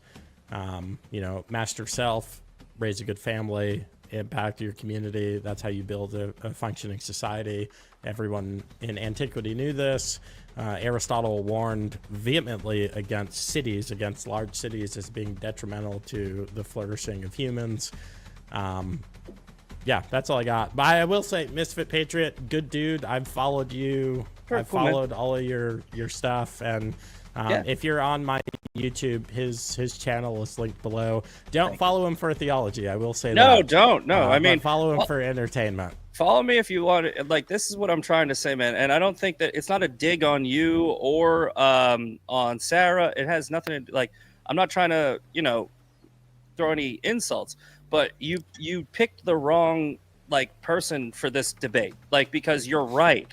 We don't have this wasn't a debate that I even prepared for, or even knew what it was about. But even if I had, right, you're trying to argue something that I am not going to even be remotely versed in, right? You're trying to argue a deep understanding of theology. I don't have that. So you should have brought on somebody that's way more into the Word of God. This was, in my opinion, I was like, okay, this guy doesn't like that I slapped Bryson. I actually thought originally you were going to be more like a Bryson, but you're not. So we agree on a lot. I don't think that you hate gay people. I think that he does. I think that he is a hypocrite, like we discussed. But you're not. I mean, you believe. Maybe you ought to have a conversation about him. He might be hate the sin, love the sinner, but. And I think he hates the sinner. You guys were drunk and like, let's go out into the park. Oh no, we've talked several times after. It's been fun. I troll him a little bit, but either way. Anyway, again, to get in the weeds. Look, I think you're a great dude. While we're not going to agree on everything, I think that public discourse and debate is actually the right way to go. Because whether you believe this or not, I'm not a fascist, right? I think that when debate ends, violence begins, and I usually try to do all of my fighting with my words. I'm a very big proponent of it. But, catching me in a drunken moment with some clout chaser who wanted to put it on the internet, that happened. And that's where we're at now. So, yeah, let's go jump into the chat and whatever you guys want to get to. Oh, we also need to say happy January 6th to everyone. Oh, yeah, happy Insurrection Day. Anniversary. Yeah. Hey, one thing I will say really quick. I think the Democrats are like really not realizing how bad it looks that they're bragging about how their supporters didn't storm the Capitol today. I'm like, yeah, it's because they don't care. They don't give a shit about you. They're not gonna storm the Capitol. Trump supporters never burned down a federal building or a church true. And sent the White House that's into BLM. response, We could have another 2 hours on George Soros and the BLM movement, but let's just move on. Oh, well, it goes into open panel. It can go anywhere. And just another quick shout out to Finkel for the 50 to get us started off on the right foot this evening. Thank you so much. And Just Gerald coming in with a big 10. He says, so we can't shame anyone for anything ever. All is good. Go smoke that rock, honey. Really? And you're both welcome to respond to that. Again, I'm not saying you can't rebuke. I'm not saying that you can't tell people when they're doing something wrong. I'm saying when you get into shame, you get into judgment. You make it personal, where it's not about the sin, it's about the person. That's maybe I'm just using the word wrong. But I just think that what people do online with like Bryson Gray being like jumping into somebody's page and being like, you're an abomination, I think that's shaming. Whereas if it were to come across in a loving, more like I really want to save your soul way, that's rebuking. Maybe that's my interpretation of it. Joe? That message was brought to you by tone policing. Those things are inextricably linked. It's one and the same thing. Yeah. If I didn't love you, I don't give a crap about you going to hell. But because I love you, I'm going to rebuke you. This is a public shaming. I'm going to say you need to stop doing this. Yeah, maybe it's just me. I just don't like people using the internet as their soapbox, and we're all just crazy people screaming on the streets about how everybody's going to hell. Maybe that's the internet. You did this in real life, dude. Wait, no, you're talking about me? You keep on gaslighting me into thinking that what I did was something to do with speech, and you need to stop doing that because I've cleared it up 3 times. Well, I didn't say anything about speech. We were just talking about public shaming and rebuking, and it sounds like Bryson shamed your friend, and you. And I slapped him. Punch him in the face. But no, it wasn't about shaming him. It was an action for a disrespectful action, right? Like it's like eye for an eye, in my opinion, right? Isn't that in the Bible? It's like I felt that the weight of what he said was equal to the weight of a slap across the face. Well, continue publicly shame. If you care about souls, publicly shame people. Oh, that's the thing. I don't give a fuck about Bryson. That's the difference. Call difference. them on their stuff. I think the shaming was in context of your friend, though, because Bryson was like shaming your friend. Exactly. And you were returning like So as a you- consequence. Yeah, But exactly. so you, Misfit, you would not shame, rebuke, whatever word, one of your friends to their face. Oh, I do, but it's not shaming. A rebuke, yes. Like I tell my friend, who I won't say his name, but he's literally getting divorced right now, right? Literally right now. It just happened 2 weeks ago. And when he called me on the phone, I said, "What the fuck did you expect, dude? You cheat on her all the time." That's what I did. I go, "What do you expect? You cheat on her all the time. I've told you in the past." Well, okay, you did admit this. You had one of those lower ordered, like the schoolyard rules. Like I can talk crap about my friends, but nobody else can. You're still doing that as an adult. That's not the best way to go about things. I understand that you just called me childish in the nicest way possible, and it's fine. I am a child. You two crack me up. You guys are gonna go grab a beer after this and kiss and make up. It's gonna be great. Jester I do all all coming this with gymnastics not to insult him, and he's like, "I heard that insult." Jester all coming in with the Big 10. Can you two stop talking about yourselves and start talking about the topic? Should Christians shame the gays? Yes or no? And I believe you both did answer that. See, this is the bloodthirst. Yes. This is the bloodthirsty attitude of the internet, though. They really want you to give them permission to be dicks to gay people, and that's not rebuking. That is different. That's what I'm trying to say. There is a difference. Think it's funny to hear dicks to gay people. You know, it's like all right, let's just put it this way, guys. Even though I'm the dude who slapped somebody for saying like my gay friend, I'm not condoning my own behavior, and I'm not saying that you should do it, right? It had nothing to do with speech or gays. It had to do with disrespect and the way I was brought up. I tried to make that point. If you're really caring about somebody, if you're a true caring Christian who really is truly worried about somebody's soul, and you truly believe that they are committing sin, figure out a way to rebuke them without trashing them, without bringing them down, and without like making them feel less than. There are still people, they are still loved by the same God you are, and I don't think that he would want you treating his child that way. That's the best way I can put it. That's fair. Anything to you, Joe? I kind of relate to where you're at, but I'm excited for you to grow beyond this, because the younger Joe, there's a story about a buck sergeant who slapped an E7, and I am that buck sergeant. And why? Because he said something extremely unsavory about a friend of mine who had been SA'd.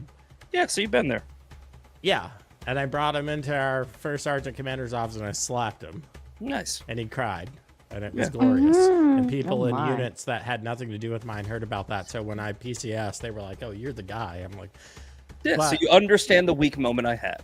yeah. But I will say, just as a personal challenge, you know, get into some other stuff. Maybe Bro, so Yeah. my church is doing 21 days of fasting, right? We started it today, actually, this morning. Oh my God. So I'm doing, and I'm Did already. we go to the same church? My church started 21 days of fasting. I go to CBC. So we're doing that, and I'm already doing no alcohol for 90 days because my friends are doing dry January, and I go, well, I'm 3 times better than you. I'll do dry 90. And I'm already doing a carnivore diet. So I was like, okay, what can I give up? What can I give up? I'm going to give up porn for hopefully forever, but I'm going to start with the 3 weeks, right? So I'm trying every day to be a little better. I told you I am not the best. I don't like to put Christians in good or bad, but I am on my journey and I am always trying to get better. So I think I see what you're saying, where you hope I grow, and I do appreciate it. That is fair. Nephilim coming with the big 2. Is the Talmud a religious text? No. I don't know what Talmud It's is. not. Yes. No, it's a discussion of rabbis. It's basically the Joe Rogan podcast from 1700 years ago. And they use the Talmud to enact certain Jewish law, but it has absolutely nothing to do with their Jewish doctrine or religion. I think there's I'm really good at that. I wonder if we're talking past each other. Are we saying, when we say religious text, we're not talking about scripture, or we're not talking about the official religious text of a religion? We got into this earlier.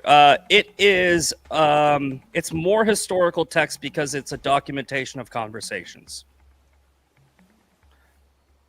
The Talmud is 2,700 pages of documented conversations between rabbis discussing religion.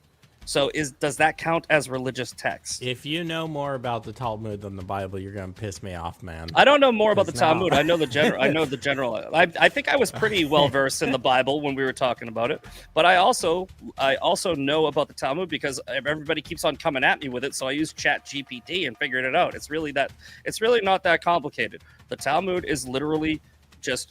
It's 2,700 pages of conversations between rabbis. That's it. The way that I see the Talmud is the Talmud. That's Talmud. How I say it. I know I say it wrong too. I don't know. It's tantamount to the Catechism to me. It's Judaism's version of their extra biblical text that's held in high regard. It's held in high regard, as like a book of wisdom that is not delivered by the prophets or revelatory nature of God, but is by the top dogs in their religion. Yeah, I would say that's fair. Also, everyone talks about the Talmud, and it's just so pointless because like 2% of Jews read it. It takes 7.5 years if you study it every day, and it takes a lifetime to understand it. So it's really a moot point and a stupid thing to even people just hyper-fixate on the Talmud. Nobody reads it. They read the Torah, which is the first 5 books of the fucking Bible that we read. Fair enough. And James S. coming with the big 5 for the grift. Thank you so much. Radical Coder coming in with the big 10. He says, in 2015, the Supreme Court in Obergefell versus there it is. Hodges ruled that denying same-sex marriage violated the 14th Amendment's due process and equal protection. I hope that helps. This is what we were talking about. So there we go. We have the Supreme Court precedent, and that's what we were debating unsuccessfully. But like I said, if it's constitutional, I don't, because I can separate the laws of man from the laws of God, and it's just law of man. It's law of America, actually. So yeah, it's real marriage. According to this decision, Obergefell. But what I would say is, if the Supreme Court, this is bad law, just like so many of their decisions. You can disagree with it, yeah. Bad law. If they just etymologize the word marriage, like, hey, what is marriage? Then sure. The view that, hey, marriage is a religious rite, right? Something that only occurs in the history of the world among the religious. Non-religious people don't get married.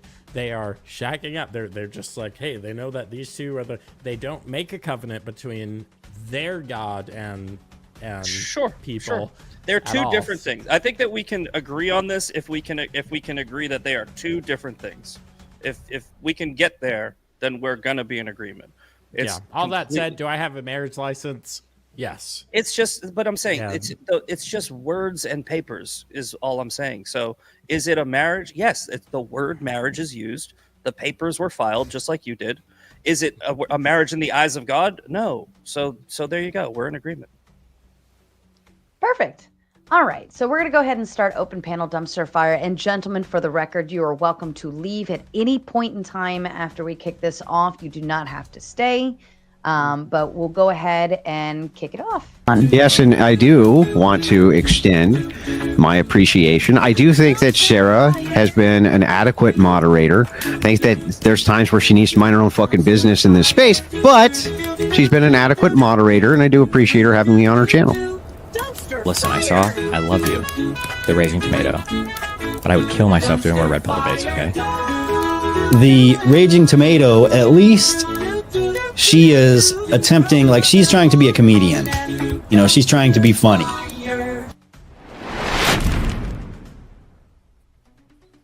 All right, and gentlemen, I believe we had a few questions. 10th man, you were in first. If you want to go ahead and kick us off. All right. So I can either just read what I have written down, or I can read it piece by piece, but I'd rather just go through it. And if you want me to repeat any of it. So I'm gonna try to make this real fast. So Yeah, first take your off, time. I do respect you guys for having this discussion, but I just have a few things to say. I was about to go live and restream this and troll the fuck out of you guys, but I'm tired after working 11 hours, so I said no, never mind. So, all right. So to the camo dude, I really respect the fact that you said like this wasn't like a you defending gay things. It was about your friend, and you know, I get all that. But gays don't need, because I'm a gay dude, right? I'm 51% gay, and gays don't need straight people to defend them. Please stop. Straights are the ones who started cutting children's body parts off over feelings and doing all this weird stuff. Not the gay people. Stop it. And that's to the camo dude. And then to the other fella, I'm going to just read this and then we'll try to figure it out. So now I'll just go. All right. So do you believe that you even actually have the capacity in any way? Because the other guy's pious, right? The camo dude, you're not. But do you believe that you have any ability to understand God or the plan of God in any way? Like, do you believe that you have the capacity to even understand even a tiny smithering of it? I think that's a question, bro. To the dude with the hat. It's to Joe. The Oh, it's to me. I thought you said camo Yes. guy. Sorry. No, he was Sorry. saying. No, He was I'm saying. done with him. Yeah, He was you've had a public- few drinks. I get it. I've drunk stream before. I'm going to take it easier on you than people do on me. But so, do you believe that you have the capacity, even at your best moment, to be able to understand the plan of your God in any way, even a Yes. tiniest portion? Yes. Okay. Yes. That is despicable. So, Well, secondarily, it's because I'm not stupid, because God can speak to no, me it's directly. not that. It's nothing to do with that. You're talking about you believe in something If God that's beyond. if God Eh, comes no, down no, and hold on, says, sir. Joe Hold on. Mobley, I want you to do this thing at this place, you're saying You're I don't trying have the to act. capacity I'm to not trying to be understand that. disrespectful, but you're so vain. It's unbelievable. So you're talking about somebody, a being that is more omnipotent than even what human beings can imagine. That's the way that you describe them, and then to say that you could believe That's the way that he you could, describes himself. Actually, No, let's no, get no, our no, facts straight in your weak argument. the It is. I lack didn't of describe him that way. humility- He described himself that way in his the revelation. lack of humility that you portray is going to be your undoing. So secondly, is a gay man who repented of his sins and then has a family and lives the next 30 years as a straight man because he got prayed away the gay, can he get into heaven? Sure, or even a gay man that does none of those things and repents But of doesn't his practice, right? homosexuality and does. Yeah, sure. Can he be washed of those sins to enter heaven at any point after he did? As far as I understand, yes. Yeah. Okay. So, if Jesus came to you and he was gay, would you change your mind? If Jesus came to me and he was gay, I would know it was not Jesus, because that fails. Done. That fails You're basic. being destroyed. That so fails it's amazing basic logic seeing a and black reasoning. dude when gay people have been out there fighting for black rights my entire do you life. want us to right? play a violin with your No, but dude, identity that stuff here? I have fought my whole life just to be able to say that I'm married. Can and not people get see fired you're from gay? my job. Hey, when you walk into a room, can people see that you're gay? Are you ridiculous they right can my now? husband, Don't but they can conflate tell don't it's my husband. conflate your gayness with And I my say blackness, you're closeted, dumb. and that's almost my last thing to say. It says is I'm closeted you're on my racist. hat. No, you're. I believe that you are a I'm a self-hating gay racist. man. What? I have really good gaydar, bro. Oh yeah, I'm super So- gay. I would love to take and then you to out. come at Here, Tomato take as- my as phone the number. king of motherfucking Here's YouTube? my Sir, phone sir, number in you've the been- back you've chat. been Let's go shamed. out. That's enough. The king has spoken. So, I would just and like to. Raging Tomato, I would like to clarify. You I'd guys, like- you guys can say whatever you want. I just want to get it out of the way. So if she wants to move on, it's fine. No, So, it's and- good. and You're to Raging fine. Tomato, This it's is great really content, weird, man. Keep and going. I do like you. I've come on the show quite a few times, right? Like 5 times in the last couple months, and I like you. I do.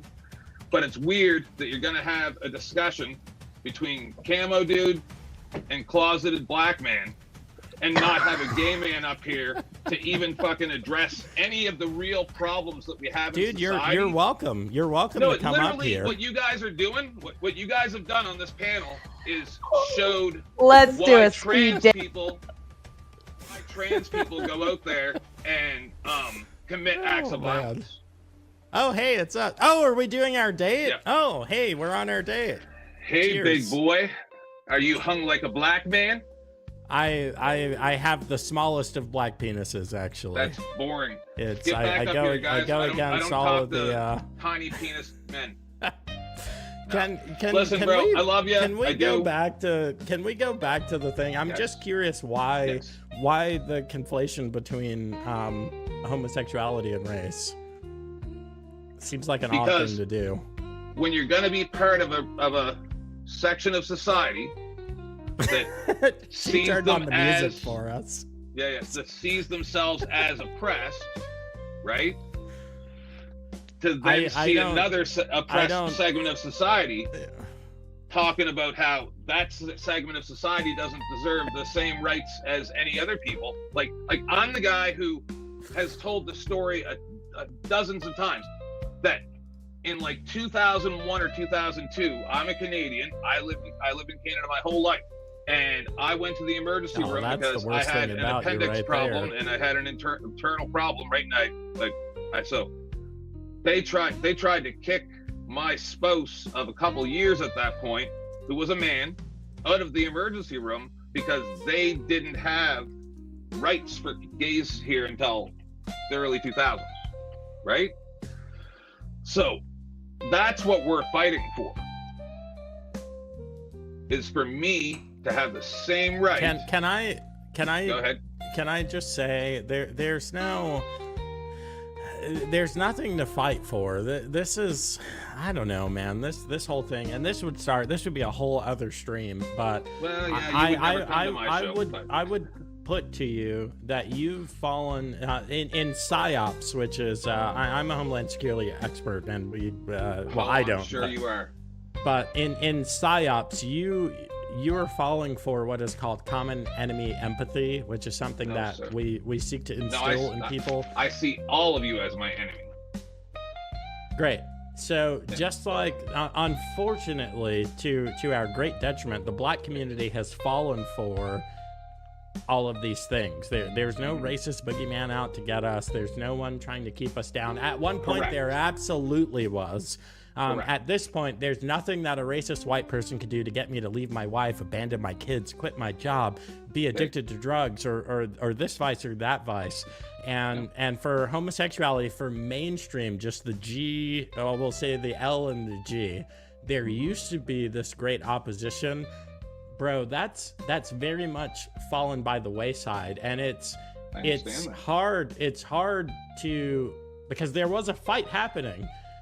You guys won the fight. We celebrate you. We celebrate you guys more than any other group. And then you as the Homeland Security expert are sidestepping and giving the false information, because you guys are the ones who didn't allow gay people like me even to be a part of society or the conversation for a good 2 decades, while you guys took over the LGBTQ community and then added a bunch of other letters and numbers and symbols to it, and turned it into a bastardized that's an version interesting conspiracy theory, but I'll own- tell you right now, me- if I did it, it'd be snuffed out completely. Gentlemen, Sure, let me you're a just do a monster. quick voice confirmation. Mark Lastman, is that you? Mark Lastman, to the front. You're muted. You need to unmute. 6, 5, 4. You're muted, ding dong. You got to hit the button on your end. 3, 2, 1. All right, you're out. Bye-bye. Okay, continue on, gentlemen. That's all I had to say. This guy's a monster. If you guys can't, he thinks he's James Bond. Look at him. He's probably not even drinking real alcohol. Hey, can I just say real quick? That's how how messed up these people are. If people continue to underestimate the enemies of the common man, Can I say one thing? making a fatal fucking error. 10th man, I just need to say one thing real quick for some criticism you gave me. I didn't defend my friend because he was gay. I defended him because he was my I friend. appreciate that you prefaced it that you were not doing it because he was gay. That's what I said, sir. And Oh, I don't okay, really all right. like you too much either. You seem That's like a okay. bit of a pussy. But I at don't least like you're people- genuine. I don't like people that hide behind a camera, so you lost points when you showed up, bro.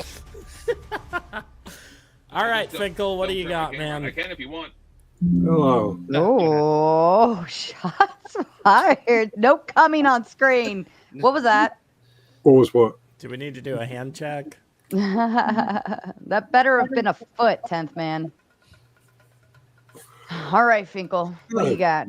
How you guys doing? Hi, Sarah, Joe Mobley, and Misfit Patriot. I can't remember who said it, but I came up to defend. Someone mentioned that I'm on the losing side this 4-year cycle. My girl lost, Kamala Harris. The other guy won, Donald Trump. I wanted to point out the reason we didn't try to overthrow the electoral count today wasn't because we don't believe in our point. It's because we love our country. We don't. That was a joke. It was a joke, sir. Oh, it was a joke. Okay. It was a joke, sir. It was just a joke. All right. No.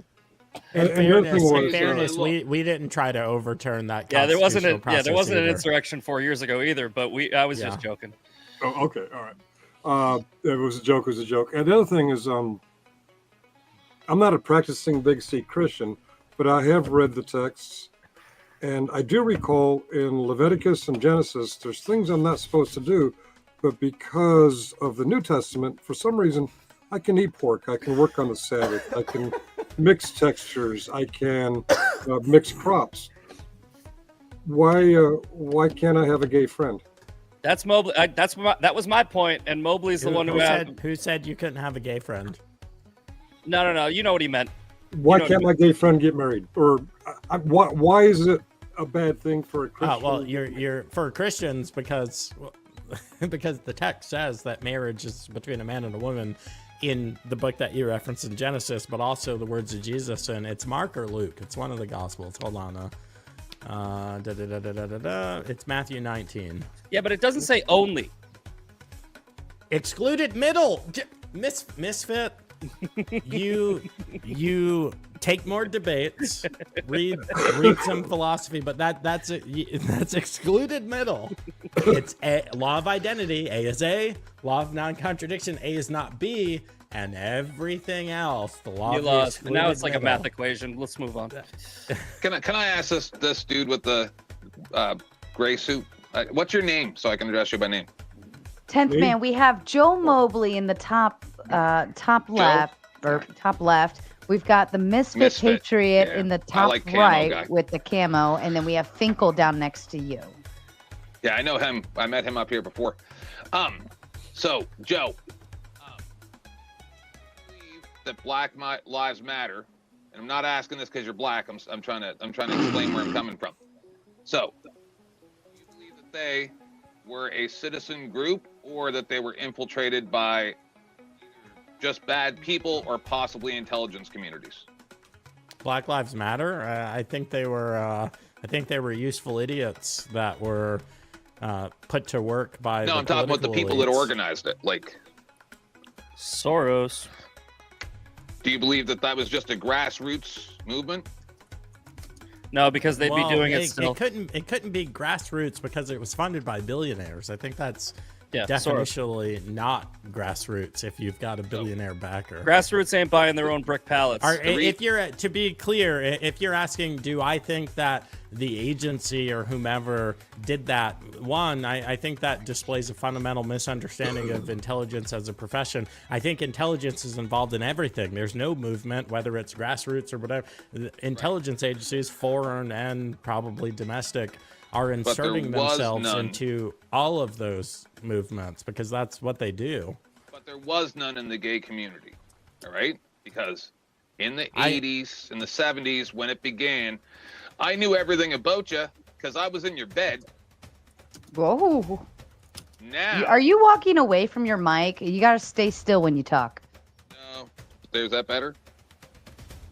Yes. Who's better again? I don't think there was ever a time that there wasn't governmental tinkering in any type of movement to include the LGBT. Each other because we grew up around each other. We would always distrust anybody from outside. So this is my point: is when I went to the Soji protest, which is teaching children in school about the trans movement and things like that, and being able to share bathrooms between genders, I went to the protest and I felt safer in the middle of 300 or 400 Muslim people that knew I was gay, because I had conversations with them, but they were in a big group screaming, "Leave our kids alone." Where did this happen? In St. John, New Brunswick, Canada. Okay, but not Muslims in a Muslim nation. Yeah, that would have looked a little different. So those are the good ones. Those are the American. They're not even really Muslims. They just call them You were Muslims. talking about some Western. The good ones, he said. Yeah. So I've known Middle Eastern people my entire life. So anyway, I'd say of Middle Eastern descent, because actual Middle Easterners, they don't rock with you at all, dude. Yeah, they'll throw you off a building. You don't understand what I know. But anyway, so you don't understand what you know. You're the people you're talking do. about, people of Middle Eastern descent. You're not talking about people who. We're not going to get into the peripheries. So safer in the middle of 300 or 400 Muslim parents that were screaming, "Leave our kids alone," than I did when I was up in the public park, King Square, and I had. Are you submitting your feelings as evidence? No, 30 or 40 gay people. Are you submitting the feelings of 30 or 40 gay people as evidence? Go away. How come you can't let me say what I'm saying? Screaming. Okay. You don't have an audience here. Go away. How come I felt safer around the Muslim people? Because they weren't gay. They weren't actually gay people that wanted rights. Land the hurt plane. People. They're angry because they're paid. Oh, still flying. At least half of them are paid or influenced somehow by somebody who's paid. Okay. Have you finished? So Yeah. again, are you submitting your feelings as evidence? Because that's pretty stupid. I think that's universally accepted as Called stupid. science. I'm not going to accept science from a gay man. That's what science is. There's some unscientific things going on in your whole community. Nope, that's your community, Mr. Homeland Expert. All right. Well, Finkel, you got anything else? Because number one, I think you're closeted, and number two, I think that. But you can't saying you form work? an argument. You're submitting your feelings as evidence. This is. I'd love to debate with you about something, but it's got to be substantive, not like, oh well, I felt. Hey, when I was a kid, we went and saw The Lion King in Manhattan, and I just felt like all of my opinions were true, and now I'm submitting that to you. Get out of here with that. That's ridiculous. Have you spoken to in the last 10 years? I have no idea. I feel like I would need to be the most racist person on earth to be like, I've spoken to this many Muslims in this period of time. I have no idea. I speak to Muslims every day. I work with Muslims. But do you speak to them about this stuff? About homosexuality? Do you rebuke them for not being Christian? Usually I love how the two of you have teamed up now. Usually what I speak to them about is how the Abrahamic religions are spin-offs or fan fictions of Christianity, and I care about their souls. We don't normally talk about homosexuality because it's not popular. Now that's a rebuke. That's not shame. See the difference, people? Misfit and Joe Mobley join forces. Fucking getting it together. Have you read the Quran, 10th man? The Quran is a convert or kill doctrine that has no place in society and cannot coexist with Christianity or a Judeo-Christian. Now that's not technically true. That's Wahhabist Islam, which is a particular translation of, because you're right. Man, I've actually read the Quran and I've actually studied it to understand different contextual opinions about. If you know more about the Quran than the Bible, we're gonna have I like Camo Guy a lot. See, you're way better than him. He's a better arguer, but you're way funnier, and you have like some humility. You're gonna go far. This guy's gonna get destroyed. Isn't the Quran basically the same stories as the Christian and Jewish Bibles? Oh just no, in a different sequence with no, a little bit different twist. No, they believe in Muhammad, the prophet, who was a pedophile. He married Aisha when she was 6 years old and raped her when she was 9. So any religion hold on. rape, I know educational purpose only. Oh, sorry. I get it. I get Islam believes in the Prophet Muhammad, but allegedly the Prophet Muhammad is the one who wrote the Quran. How is it, other than the chronological order and a little bit of twist, how is it really different from the other Abrahamic religions? I mean, well, you got Isaac and Ishmael. One goes one way, one goes the other way. Way before Joseph Smith wrote Mormon thing, right? So he's more special because some people think so. And my God thinks your God's stupid, and the old lady lived in the shoe is a religious doctrine. All nonsense. They don't care about anybody else. They just want to exert power on people so they can hurt people because humans are innately evil and want to harm others, apparently. I think control is the source of all religion. Can you subscribe to my channel? Because you are great for content. I would love to have you on my show like every other Thursday. There's a reason why I'm the king of motherfucking YouTube, bro. we can't. So there's no profanity on my show, but you are well, just then I guess I can't come to your show, pussy. I'm out. Yeah. Is it Joe Mobley?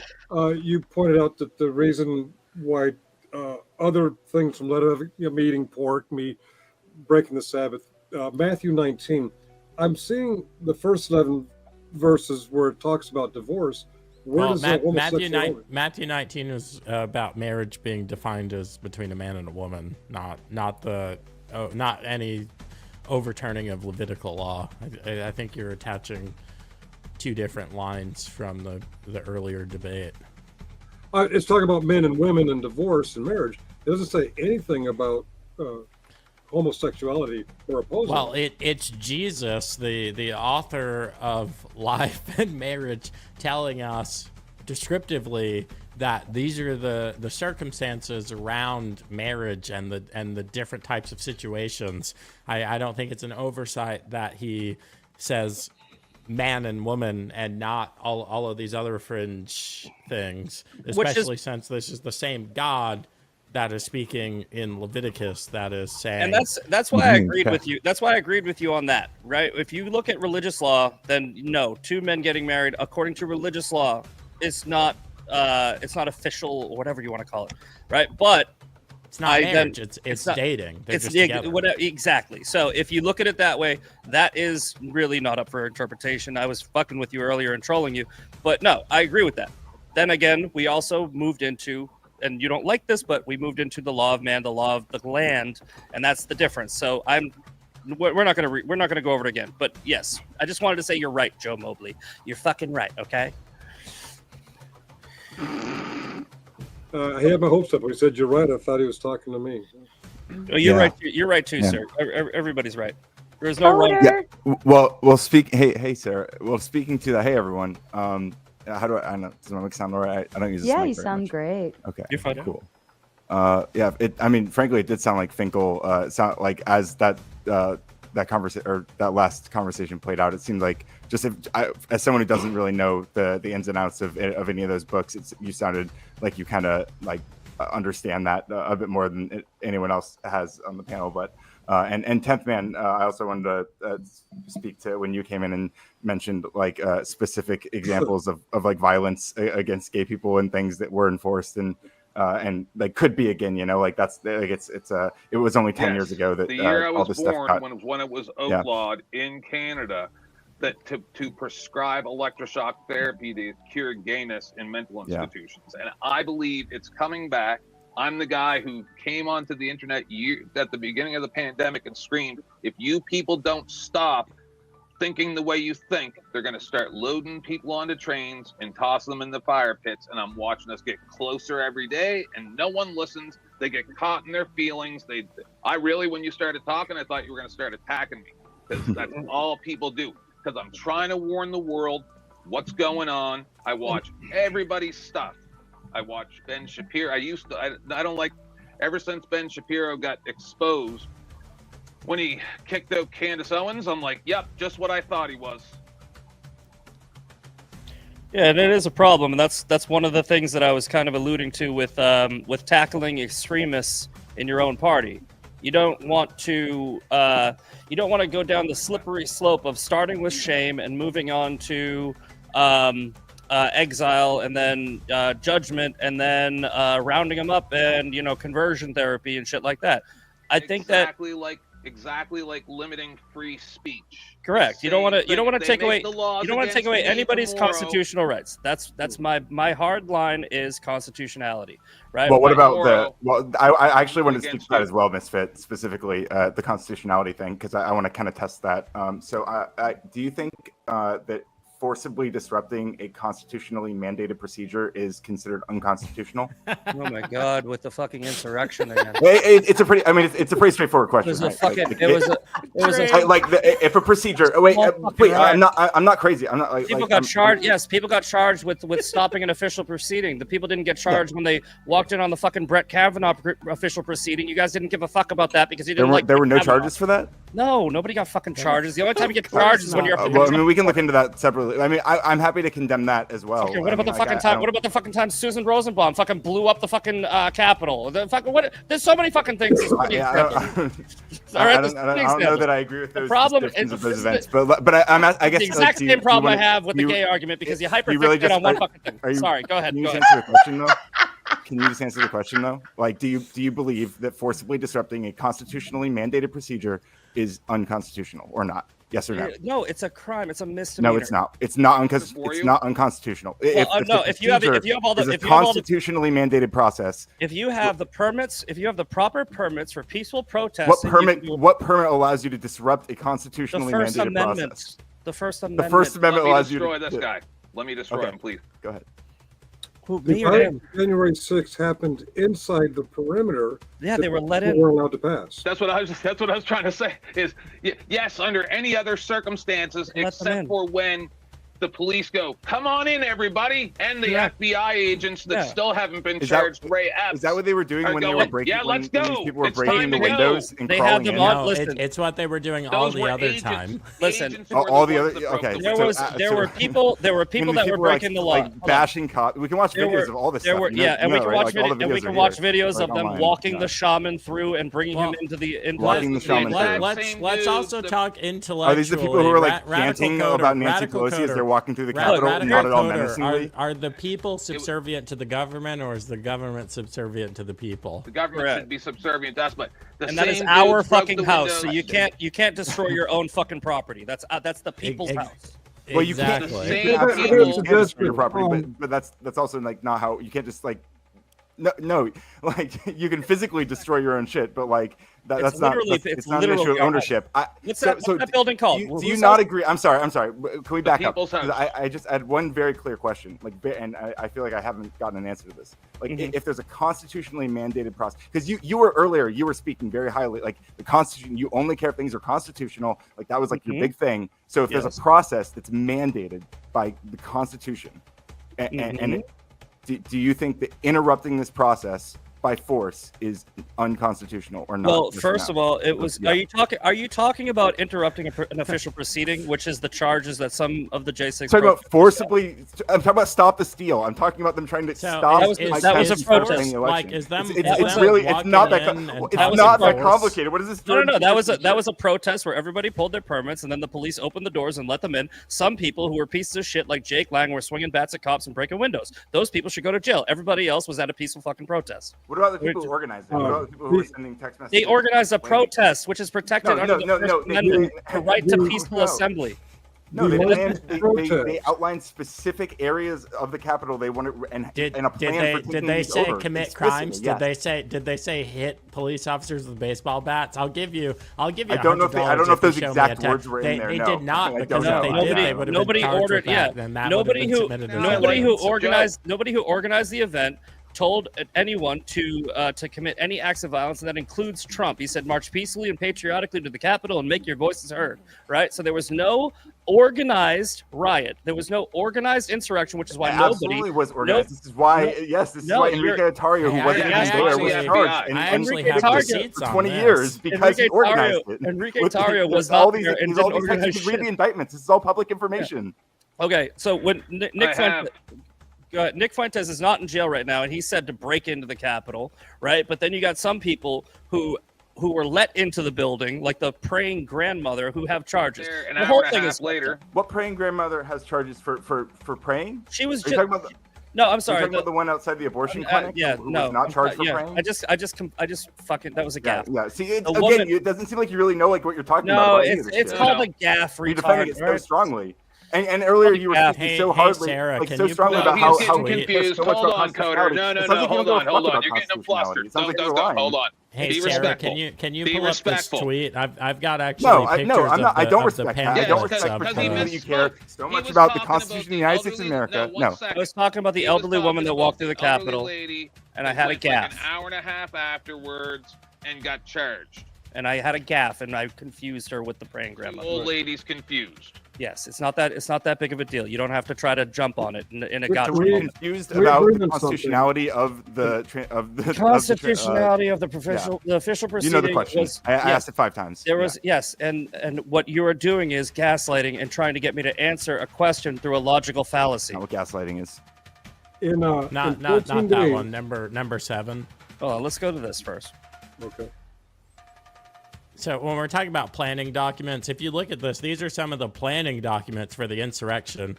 If you zoom in, do you see anything about attack cops This is an Instagram. This or looks like an destroy Instagram story. These aren't the property? encrypted texts that were sent. He's right? repeating what he saw on MSNBC that Rachel Maddow. Dude, there's a reason why The View is now known as legal. Why don't we pull up the indictment? Why don't we pull up the indictments? Can I Okay, who was okay? Why don't we pull up the indictments? Who Yeah, was let's do that. who was Instead of charged with looking at some fucking insurrection? Instagram What- story. but Why don't you also pull up the what actual what documents? you're How many what people- you're This is insane. doing, you're How many doing the people were same charged with thing insurrection? that the DOJ I'm does. asking You're you to saying if look at there's the documents about what exculpatory happened, evidence, outlining Can I what suggest happened. the but reason you're you saying didn't zoom in on the you're map? saying ignore Because the map exculpatory shows where the evidence. protest was supposed to be, which is the National Mall, not Capitol Hill. Mm-hmm. That authorized protest was on the Ellipse and the National Mall. It was There on the. was It was at the There were Capitol. one for both. No, was at the there were Capitol. 2. There was no Actually, there were protest 4. organized for a There were Capitol 4 Hill. protests. There was one at SCOTUS, there was one at the Ellipse, there was one at the Capitol, and there was one that was marching around DC. Correct. I've got this pinned on my Show the Twitter. map. You, Show the you map. should pin the charging document. All right. Speaking of charging documents, how many people were charged with insurrection? Anyone? Does anyone know the answer to that? How many don't care. people? How many Don't people care. were charged with Why does that insurrection? matter? I'm the champion of the charging document, which calls. Why does that? I didn't ask. But, Did I don't come in care. here asking whether or not there was an insurrection, or did I ask you whether Well, or not I'm it was, asking you. it I'm was asking you because unconstitutional? you're talking about breaking. Well, the, you're I talking I didn't bring about up. I didn't bring up insurrection. I You're don't think I talking did. about a If I did, violation. You're talking about a separate point, yeah. violation of a constitution, right? Yes. The violation of the constitution would apply to insurrection because everything else is a misdemeanor or a state crime, right? So Well, what it, is? it would apply to the people who used force, not to the Correct. people who peacefully protested. Yes, and like I mean this it's guy. and nobody brought a gun. Nobody. I mean, that's not true. That's I'm not sorry, true. what- Nobody had a some- gun. I mean, there were a lot of somebody- guns. In fact, Trump was trying to stop them from like Of blocking the- people of the, from coming of in the with guns. He's like, those are our 800,000 people. Yeah, there that was there, almost how a many- million, almost a million people, and maybe 2 or 3 people had guns. Okay. No, and there was also explicit plans for how to get weapons onto the premises after the fact, after they got into the Capitol, This because guy all of this shit sounds was so planned sad. out because This they is wrote so plans. stupid. If you this have shit, the and you guns, guys don't care. There's You don't a gun care at all. right there. You know what So the real- what plan do we you know what need? the If real- we're the going, re- then we just bring the guns. You know what the This real is problem is? ridiculous. The real problem. Document. The real problem Howard. is you guys have fucking. You guys are like a fucking salty ex with J6, where you can't stop fucking talking about it. All right. It's like every fucking thing out of your mouth is Please like. forget oh my about God, our. Please Steven, forget about our insurrection. Ulu. Steven is such a piece of shit. That's what it is. It's J6. It's like you have fucking. You have just PTSD, and you can't stop talking about My it. husband. How many people talk about Susan Rosenbaum blowing up the Capitol? Nobody, because we don't give a fuck. It's over. Say something. You never gave Go a ahead, fuck. You Finkel. don't give a fuck. You're right. You don't give a fuck. And Bill Clinton pardoned her, by the way. You're fucking boy. Shut up. In 14 days. This guy who the radical coder guy is the type of guy who would deitize the dude who shot the CEO, and then I do not. demonize. Or sorry, he would. So whatever else you were gonna say was probably also stupid, right? Because that's I don't. Go ahead. Finkel And then had you're gonna something to say. Shut up, 10th man. Do you think cops died on January 6th? Radical Then code. you're gonna say that those No. cops that Okay, killed that dude in the jail were just doing their job, right? Who? What? What? All right, we're going Go down. ahead, black Finkel. dude Finkel, did that Finkel, to go the ahead. infirmary. Finkel's got the floor. You said that straight shouldn't stand up for gays, sir. Don't stand up for black people. I just want to suggest It's about the state versus the Shut city. up, 10th man. It's Go Finkel's ahead, turn. Finkel. Finkel, the floor is yours. if we're going to keep talking about the crimes committed 4 years ago today, I would suggest we don't have to yell over each other, because in 14 days it's not going to matter when the president gets sworn in and he immediately pardons every single one of those anti-American sentiments. Okay. Well, it should still matter. We should still point out that they did these things, right? We should still remind everybody that let's they did just these ask things, a question as a thought especially when experiment. people are lying to you there about whether or ever not they did been those things. has there ever been an unarmed insurrection or usurpation attempt in the history of the world apart from I don't know. Well, this one wasn't January even 6th? unarmed, so I mean, what does that matter? Well, I mean, if you're saying that it's un-American to do what you think they did, then you think that all. But I'm saying, no, I'm talking to Finkel. It's not your turn yet. If you say it's un-American to do what you think they did, then that means you think that all the founding fathers were un-American because they were traitors to the United States and tyrants, right? No, the founding fathers were anti-British tyranny. Yeah, and we are anti-stealing a fucking election. The election wasn't stolen. No, you're not. You tried That's to. your opinion. That's your opinion. We believe it. We believe it was stolen. Well, you're wrong. You're lying. And here's an example you're why you're lying. wrong. I'm not. I really, truly, I would put a gun to my head right now. You don't believe it. And I would don't pull believe the you. trigger. And if I was lying, a bullet would be in the chamber. I believe. Yeah, but that's not going to happen because you can just lie with impunity because you're on the internet. Not like You're just telling. You can't tell me what I believe. I believe it. I literally believe it. Me too. I'm not saying you don't believe it. I'm not calling you lying. I'm saying you're misinformed. I am. Yeah, I think you're misinformed. That's the difference. That's what opinion. That's how opinions work. Let me try to explain it without being talked over. On January 6th, per the Constitution and codified law, the only thing that Congress is doing is certifying the electoral count. Correct. The electoral count comes from the various states per the Constitution. Go further than that, now you're talking about how a state chooses their electoral Well, electors. who outside of Congress actually certifies? Sir, Joe, You guys don't care about any of that. Well, have you seen the charts of the elections, the past four elections, where it's like 65 million, 65 million, Joe Biden 80 million, and then this one 6? Yeah, It's We're like, not talking about the Constitution.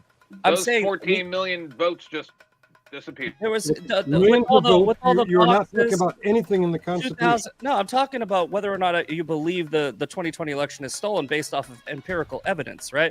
It's like there was literal videos of boxes. There were people We saw video. Yeah. Let me walk you through it, and then we can stop when the Constitution stops. It was on YouTube. January 6th, they certify what comes from the states. yes. Who certifies? Who certifies? December Who 10th, I certifies, think. Finkel? I'm sorry? Who certifies?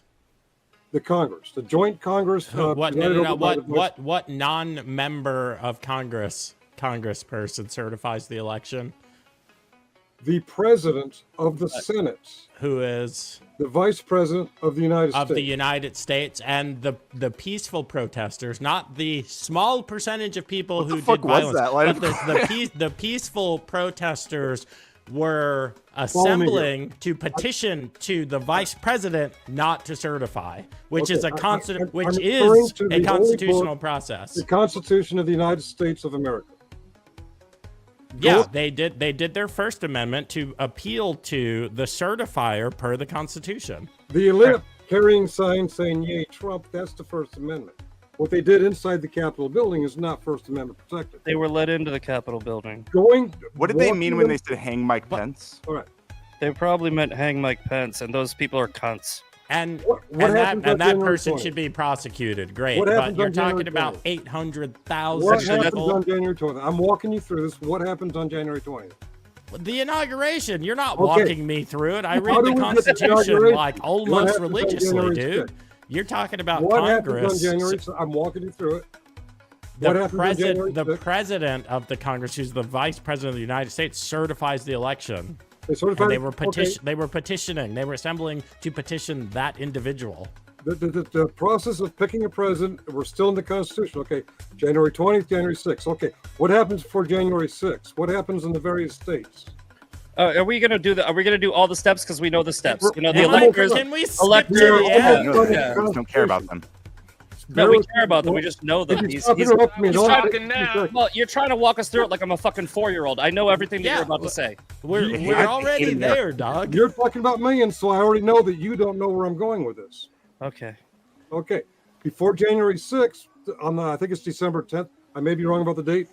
There's a date when all the states choose their electors. Their electors cast their votes, and the states certify their electors' votes, and then send it off for January 6th certification. What happens before the states choose? We don't know. We don't know. We can't read. We can't read. We've never read the Constitution. Just tell us. Tell us instead of asking. Okay, I'll tell you what happens in the Constitution before the electors are picked. The states choose their electors. How they do that is outside the Constitution.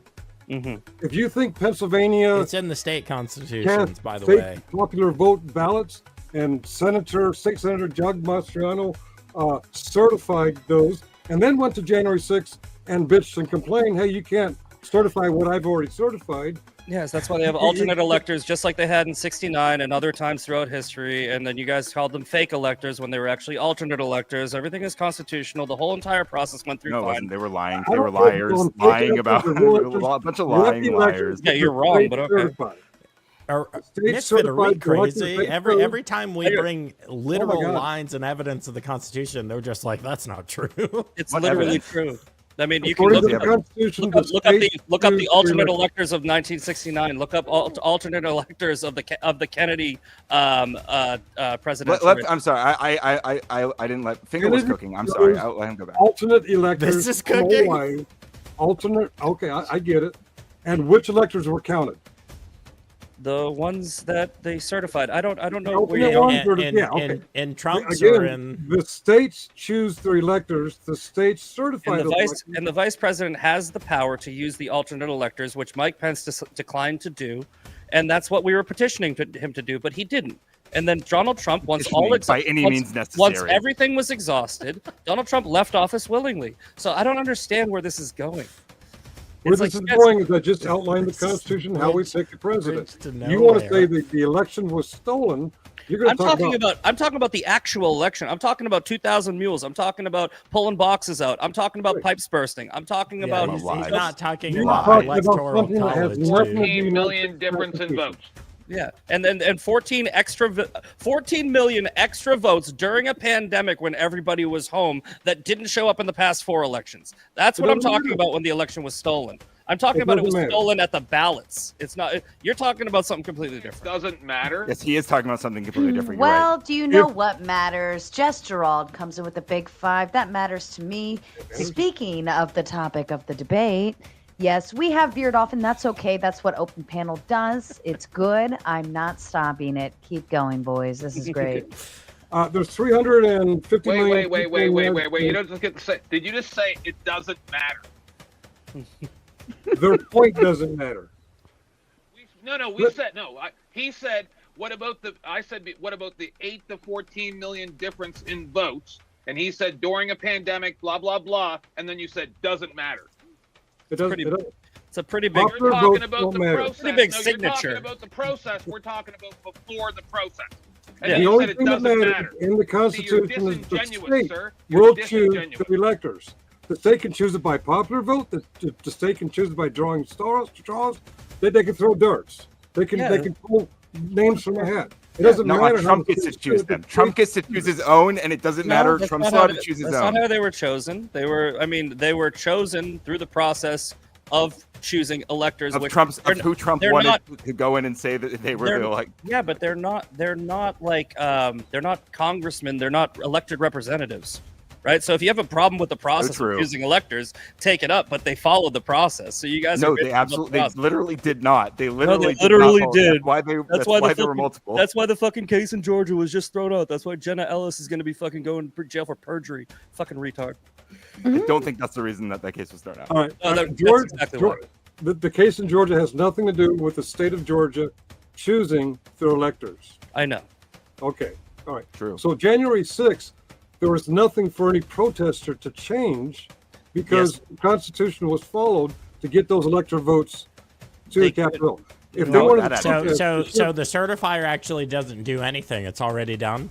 Is Yeah, what you're saying? no, the reason why they protested is like we said. Answer, Finkel. So the certification is actually not a thing. It's a mechanical process.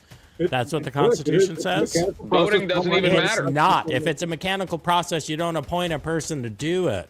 Come on, guy. As men, we have got to reason better than this. Can you stop and think about the things you're saying before they leave your mouth? No. Okay. Constitution. In November, we learned. No, you can't. In November, we learned that Trump got his ass handed to him by popular vote.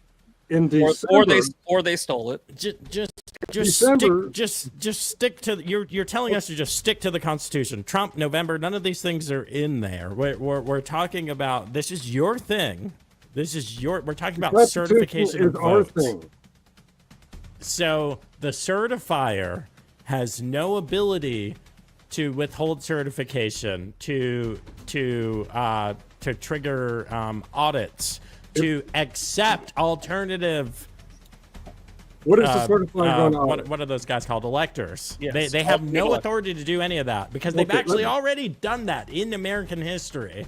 The certifier is already exercised these. If there was a question powers. before, which there wasn't, you're intentionally dancing around the Constitution. Are you both veterans? They've already done this. So you swore an oath to support and defend the Constitution, and you're totally dancing around it.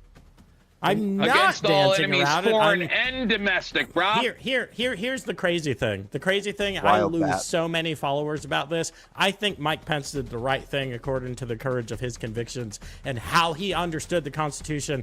I believe that Mike Pence thought, I don't think the intentions of the founders was for an individual man to be able to impact things in this way. So in a weird way, I'm on your side, except for your weird nonsense misinterpretations of what the actual roles of the individuals called out in the Constitution is. The certifier is the person who is put in such a time as these to do those actions. Was verified to their best of ability that the votes that they were counting came from the states.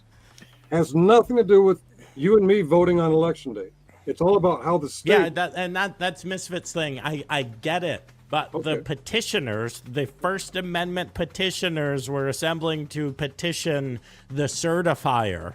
Yeah. Everything was constitutional except for the small minority of people who used force. That is against 18 USC. We all condemn that. I agree. Those people and people so fucking brave of you. Now those people, what you fascists aren't going to admit, those people have had no 10th Amendment, 4th Amendment, 5th Amendment protections. They have not had due process. They have not had their day in court, and they are being.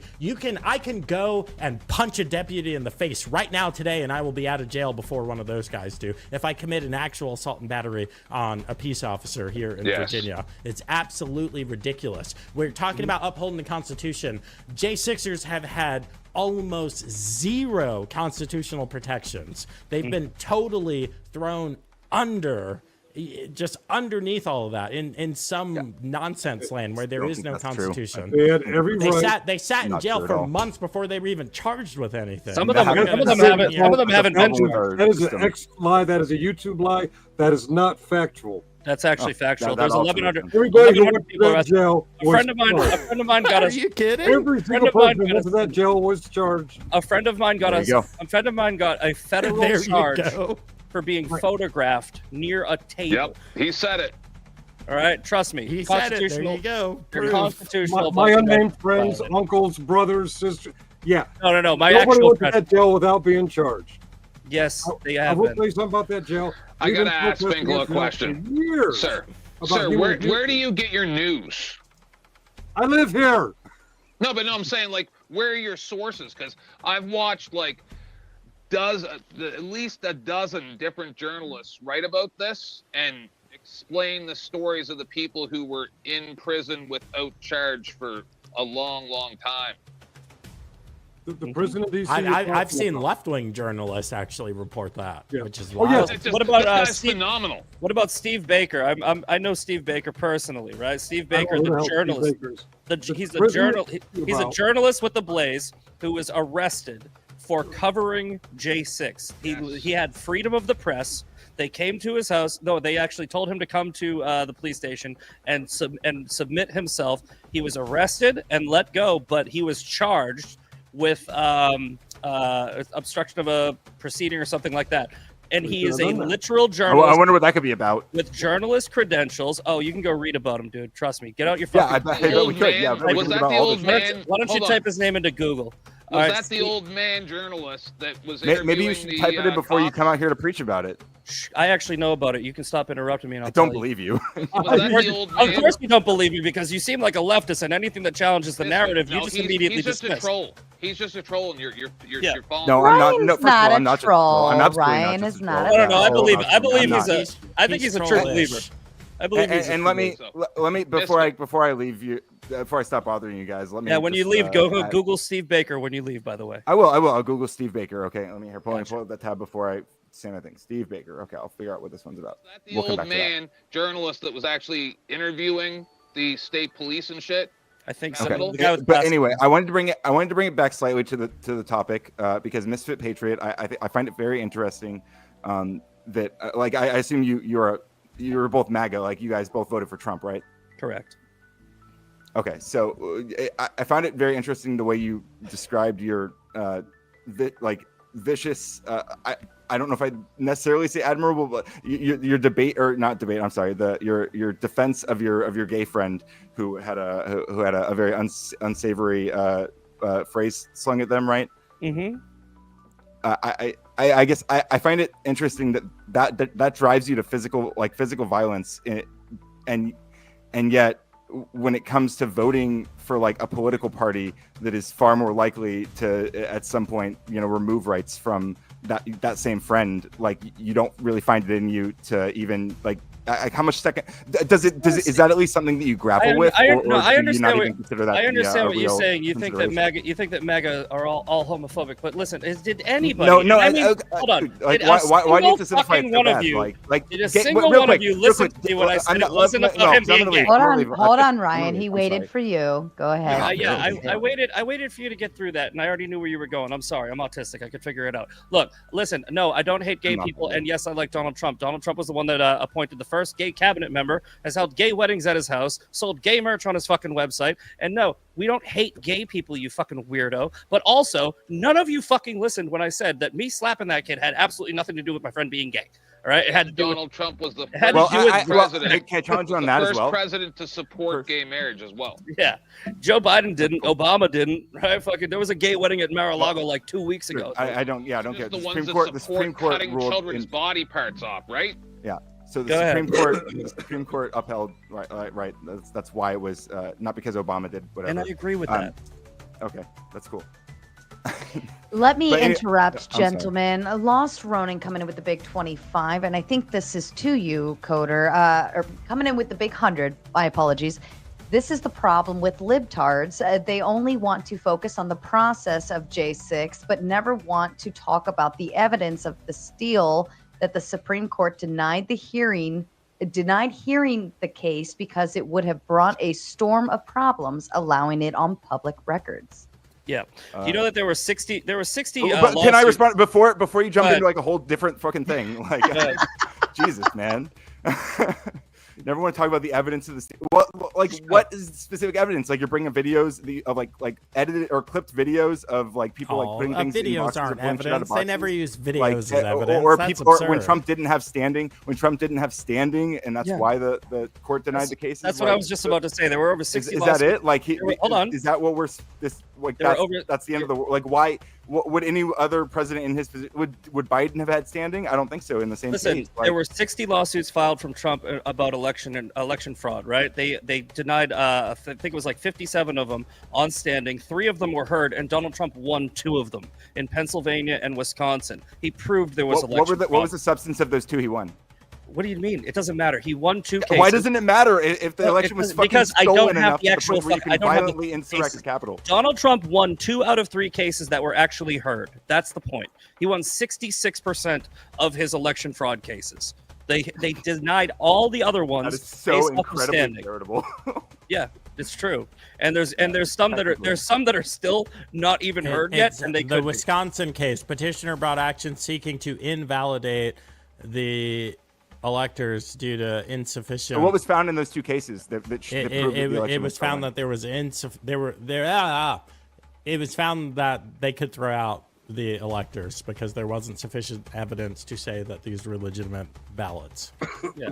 That's what was found in Trump's favor in the Wisconsin case. How many votes were affected? It doesn't. That's the point. I have no idea. It doesn't say that in the summary, but it does say, hey, you guys do not have sufficient evidence to prove that these ballots were legitimate, so we're going to go with Trump saying that they're not legitimate. Also, the point is, right, if you look at it like this, if they actually did hear the cases on standing, Trump had 3 cases heard and won 2 of them. So you can assume that some of the cases that he brought, if they were heard on standing, are you saying that different cases have like different requirements for standing? Shush. They would have gone. They would have gone his way based off of his win record on cases that he had already had heard. So, yeah, they didn't hear the cases, so there was not enough evidence of election fraud. There was election fraud in San Antonio. A woman was arrested for mass mail-in fraud right up the street from me in 2020. There was election fraud. It's just, according to you guys, wasn't enough because you stole so many votes. There was no way to get. First question. His first question was how many ballots. It's like, wait, this It's went not to the enough. Supreme Court. Your first question, how many ballots? Yeah, exactly. And you think Well, that I asked how many votes were affected. Yeah, if you think that is that not a fair question to ask? Like when we're talking. If you think that I'm fucking why is that racist- not? No, I'm sorry. I don't give a fuck what Rachel Maddow said. It's a reasonable question to ask. Shut the fuck up. I sat there and listened to really this dumb interesting shit. thing is, yes, we're finding that there's fraud. He's bringing cases, and the court, the highest court in the land, You is guys don't finding you don't want to talk about the substance these of any are of these cases substantiated, because and you're not disingenuous. concerned You don't that actually the care other about any of this cases shit. that And they're bringing, they're I saying will they're not not stand for it. hear I would rather this. leave. I would like, oh no, Coder. that's what liberals do. Oh, rage quit. That's what liberals do. Oh, Coder, I love you. And Finkel had to top it off with You guys are 10. winning. This is like that Bryson Gray fight. As soon as they start winning, they run away crying about their balls. We were being so nice. My balls were fine, thank you. We were being so nice. I love you, Coder. I love you. Come back, Coder. Finkel Yeah, coming unless in you're with hit. Sorry. Finkel coming in with the 101 because I guess you feel like you can't speak it on panel. But and there it is, he says, the Trump stacked court accused of ruling on convenience instead of the constitutionality of the situation. Wait. This is so funny. The answer's in the comment. Who stacked the court? The president of the United States using what power? Found where? In what document? Are you serious, Finkel? Also, the Trump Supreme Court has ruled against him quite a bit. It's like he stacked the court with people that disagree with him. The president appointed justices That like are the Constitution unbiased. says. Oh, the president appointed. If Donald Trump stacked the court with Trump loyalists, then the loyalists would never disagree with Trump, and they disagree with him regularly. So it actually proves that he put the right people on the bench. Okay. First, the super chat is in response to the previous super chat. Second, the Supreme Court at the time had 9 justices. 3 of them were picked by Trump. One of them was picked by Trump because the Senate withheld Obama's pick for 11 months. And at the other end of Trump's term, the final one was picked with less than 3 months. What's the center? 11 months, 3 months? I don't know. But Trump got 3 court picks. And yes, much to his dismay, even though he carefully picked them to pick his side, they still defied him. And according to the last super chat, based on convenience. And I'm like, well, there it is. You say that you say he picked them to take his side. I think he picked them to interpret the Constitution. Joe Biden picked his pick to pick his side. Doesn't know what a fucking woman is. All right, like there's a difference between the picks that Donald Trump. I don't think he even picked her for that. No, nobody. Just like first black female I can find. First that has black lobby female. group. Hey, Joe We're gonna Biden throw her up there. Joe Biden made a pledge that he's only picking a black female for his vice president, and he picked a black female. Same thing with the Supreme Court. When you have identity politics, that's what you get. You get unqualified people. So you got Ketanji Brown Jackson, who literally does not know what a woman is, as a fucking Supreme Court, the highest court in the land. And you got people like Amy Coney Barrett, who stood by her convictions, Brett Kavanaugh, who stood by his convictions, who are disagreeing with Trump on a regular basis. How many times has Ketanji Brown Jackson disagreed with Joe Biden? Not much, if any. I don't know, but you're moving the goalpost. I'm I'm pointing out the hypocrisy in your argument. You can talk over me. That's fine. I'm Continue. sorry. I will stop. I'm bad at that. No. You go. You've interrupted me over 10 times. Continue. I'm very bad. Well, you lie and conflate a lot. It's impossible. I'm sitting here seething. Well, let me interrupt. Lost Ronin comes in with another 10. No, the states that sued, dumbass. And then follows up with another 10, says he keeps talking about Trump's cases and I'm not. I brought up the states that sued, but libtards can't get over Trump to think straight. Anybody can respond to that. I want to let Finkel talk because I feel bad. There. Yeah. The reason I don't do this after being interrupted 10 times is I forgot your point 10 points ago. You moved the goalpost. I can't keep up with your barnstorming, and I forget the point. My point is election 2020 was not stolen. The Constitution told the states to pick their electors. The states picked their electors. Mike Pence certified them. Under threat, the Secret Service had to evacuate them and hide them. And how did that turn out, Finkel? Trump Who lost. did the Secret Service? No, I mean over the last. Despite all their efforts, Trump from lost. BLM. No, over the last 4 years, where America, their reputation and everything about them has pretty much been destroyed at this point. How well did that go? I'm sorry, I have a hard time hearing. My mic broken? Yeah. It's kind of quiet. Yeah, either you're away from your mic or you're. Is that better? Much better, thank A you. little bit. Okay, listen. The constitutional thing, it doesn't seem like this is going nowhere. And like I said, where did it end up? America is less better off than they were in many, many ways. So does it really matter? We've seen what the liberal mindset does. But Let me just do a voice confirmation. I have somebody backstage. Spro, can you speak to me? Hello. Hi. We're not going to get anything shown on screen today, are we? Anything bad? No dicks on the screen, right? No dicks. Scouts. Fair enough. All right. Thank you very much. Back to you, 10th man.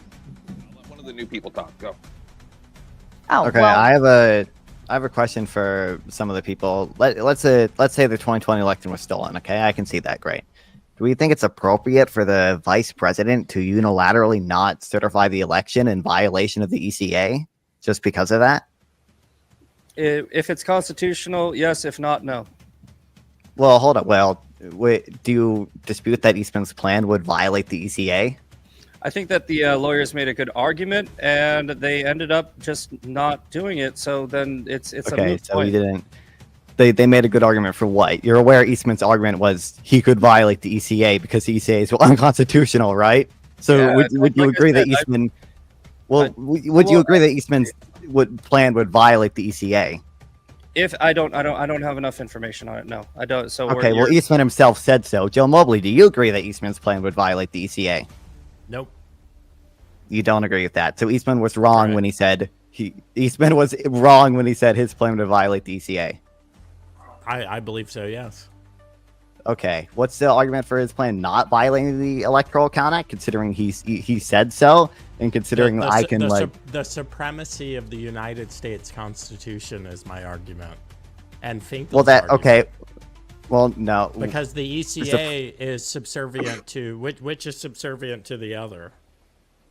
Obviously the Constitution, but you realize your argument here would be the ECA is unconstitutional, not that his plan would not violate the ECA. That is exactly my argument, and you know what? Wait! But you would concede that it did violate the ECA, right? No, it didn't, and I. How do you think it doesn't violate? Joe, you've had a few drinks. I'll explain. Because you can't violate a law that's below the Constitution, because the Constitution is the supreme law, and that's the end of the discussion. Well, it's reversed. The ECA is unconstitutional. Well, that's a different argument for whether Eastman thought he violated it because it is unconstitutional. You won't let me talk because you know I'm right. It is the Supreme Court's responsibility to decide whether or not laws are constitutional. It happens constantly across America. That's non-fun, correct. But if you non-fun. Listen, do you know about compulsory speech laws like Virginia's one? If you have a weapon when you have an unconsensual encounter with law enforcement, you have to tell them you have a weapon. You know laws like yeah, this? sure. Do you know that those are unconstitutional?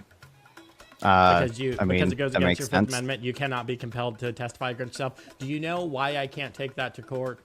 Because I don't have standing. I'm not a felon. Just discovering in your mind where reason happens that, hey, this actually violates the Constitution. To do something about that, you need something called standing to take it to the court. I am not a person who has standing unless I'm riding dirty. I've got like a sawed-off shotgun or something, and then I could say, ooh, you know what? I don't have to snitch on myself because this unconstitutional law violates my Fifth Amendment rights.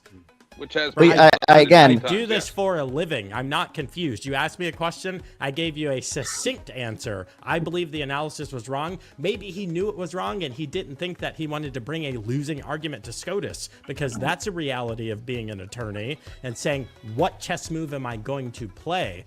The chess move, this major federally upheld act is unconstitutional, is not a good one. It's a risky open. Sorry, I've been watching chess videos all day. That's a risky open, dude.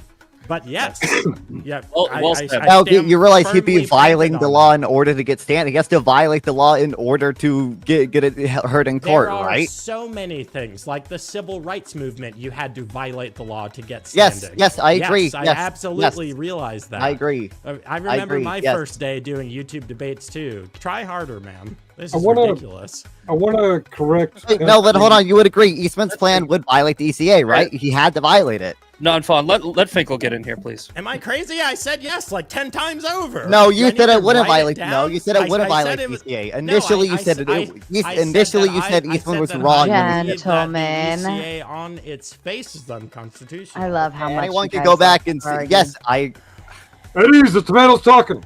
Shout out to Adam. Thank you, Finkel. Shout out to Adam King with the big 5. That rage quit was delicious. Yeah, kudos to Mr. Rage Quit.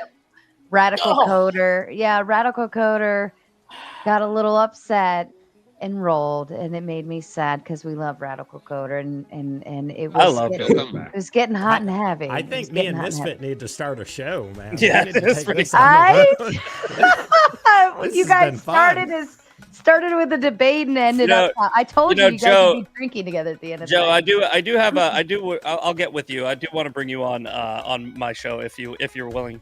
Because if I go on your show, I already followed you on Twitter, man. If I go on your show, it's gonna be swearing all over the place. So. No. But I'm gonna get. You know what I'm gonna do? I'm gonna get out of here because because I know that if I leave, Finkel will be able to talk. Right? Because Mobley, what's up, my buddy? My friend. Finkel, I love you guys. All right, Joe, I'll get with you. Sarah, thank you for bringing me on. Everybody, appreciate you. And if you agreed with me or didn't agree with me, I don't give a fuck. I'll see you later. Wonderful. Thank you so much, Misfit. We had a good time. Just hit the leave studio at the bottom. There we go. Big red button. Bye. I got about 4 minutes, and I'm gonna peace out as well. Oh, wait. So you agree that Eastman's plan would violate the ECA, right? You now agree with that. Non-fun. We're done. We're moving on. What do you mean we're done? Wait, you won't engage at this point? Initially, you said you wouldn't think it would violate. But initially, you said it would. No, you did not, because initially you said, no, I think Eastman was... I asked, do you think Eastman was wrong when he says his plan would violate the ECA? And you said no. I understand Eastman wanted to break the ECA because he thinks he supposedly thought the ECA was unconstitutional. He changed his view in it and probably didn't actually think it was unconstitutional. But let me do a quick voice confirm here. Wiggy, you're in the backstage. Can you give a voice confirmation for me, please? Hello. Hello. I can come on cam too. If you can just cam up backstage, that just makes me feel happy. And then I know you're not going to be showing any. No. I have 2 layers of pants on. It's very cold in Kentucky. It's 27 degrees. Oh, I see you. You're it's good. Very cold here. Oh, Wiggy. So I definitely would not be pantless. We haven't seen you in a while. Where you been, buddy? You done simping for me? You're welcome to go back off if you want. I'll never stop simping for you. Yeah, I'll never stop simping for you, Oh my Tomato. You're my God. queen. You're my queen, God. You're a goddess. You're a goddess If to I me. was straight, You're a you'd be goddess to sexually me, harassed. girl.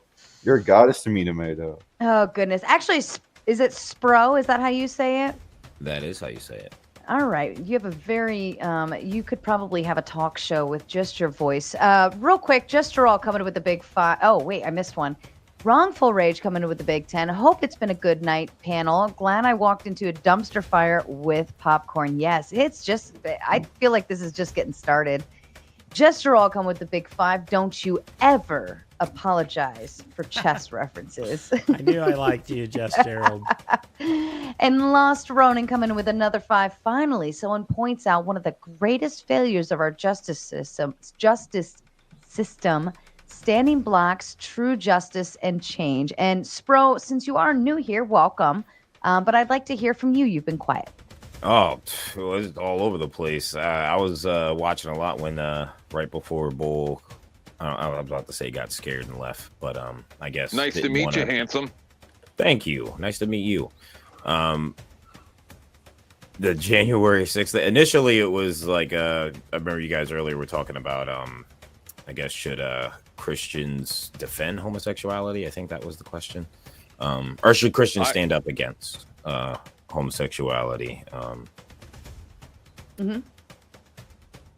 That I feel like it's kind of a loaded question. It can be. If you want to elaborate, go for it. I mentioned it in the comments earlier, but like a lot of the arguments I heard would be like, oh, well, Jesus never said, not to. But I think it's kind of like, I feel like that's a disingenuous argument because all throughout, like any recordings we have of anything that Jesus said was directly, like, one, you got to look at who he was talking to. He was talking to ancient Jews, and so they understood things through a certain context and lens. And since Jesus was claimed to be the Messiah of the Jews, obviously he comes from that line, he comes from that lineage, that culture. Anything he referenced was scripture, as far as like Jewish scripture.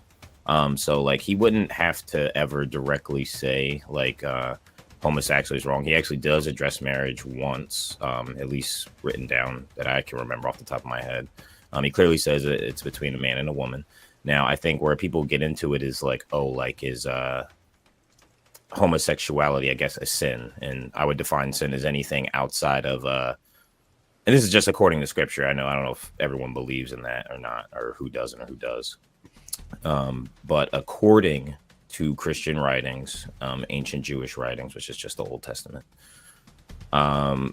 it's sin is anything outside of God's design.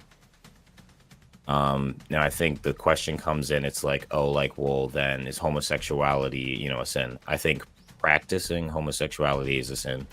I think that there are some people that are going to be same-sex attracted, and I think that would fall into kind of like what the scriptures talk about in regards to human flaws, different things that like we'd have to get over. It pretty much kind of gives the idea that everyone's just kind of born to shit in different ways.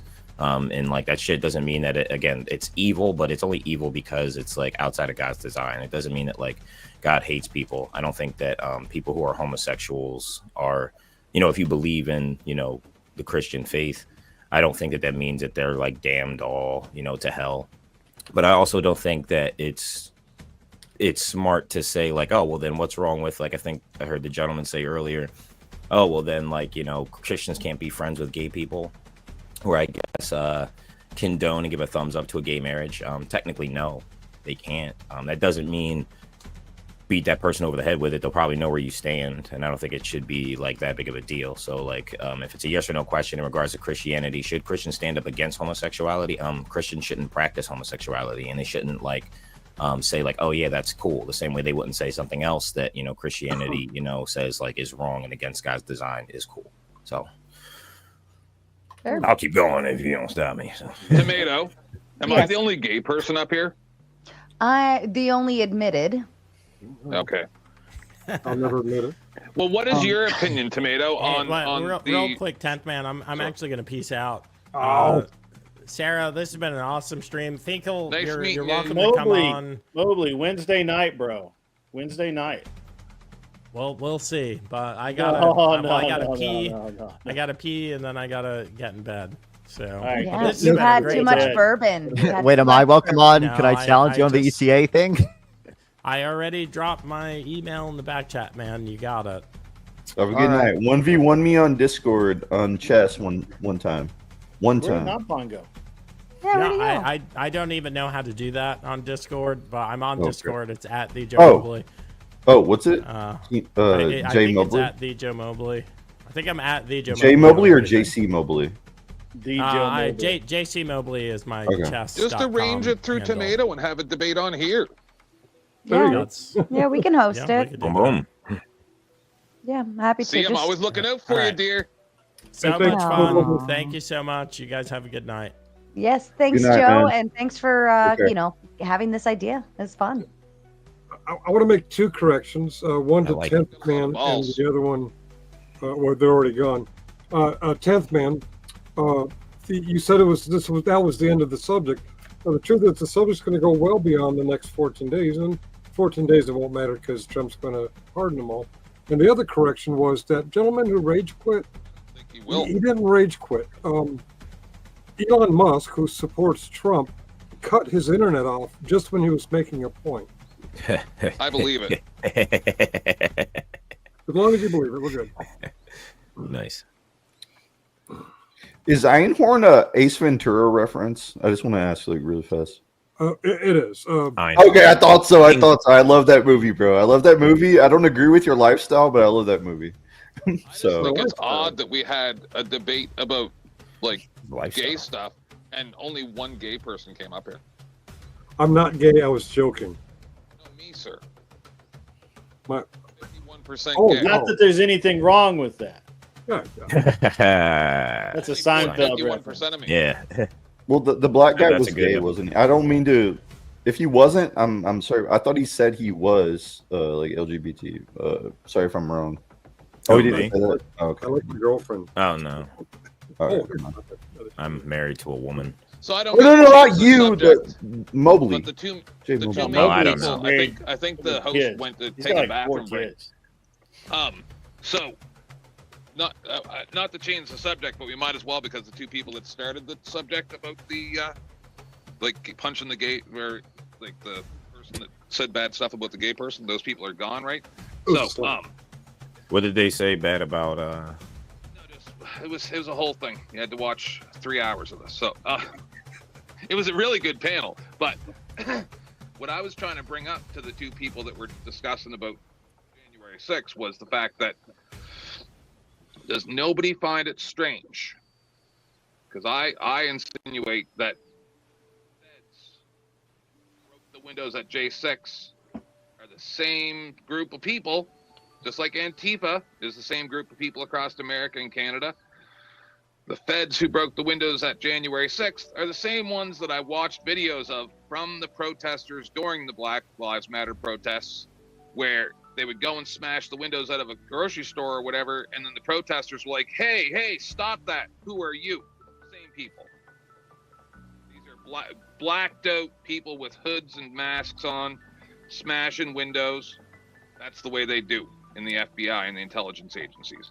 And I see a direct correlation to the fact that, just like a lot of people have been saying, it's really adorable how we got to perp walk a buddy who killed the CEO, right? Like he's famous now. Yet you see barely any talk at all about the 11 or 12 and or correction agents that beat, what was the name? Robert Brooks to death in an infirmary.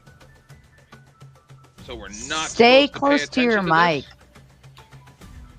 this? You're supposed to pay attention to the direct correlation between that stuff and Robert Brooks and the CEO killer guy. I missed that middle part because you kept going like this. I couldn't I don't know what's wrong understand with any Mike. of that Hold on. rambling nonsense. How are you tonight, Sarah? I'm wonderful. It's been a fun stream so far. We've kind of dug into a lot of different topics. We went into MAGA. We went into the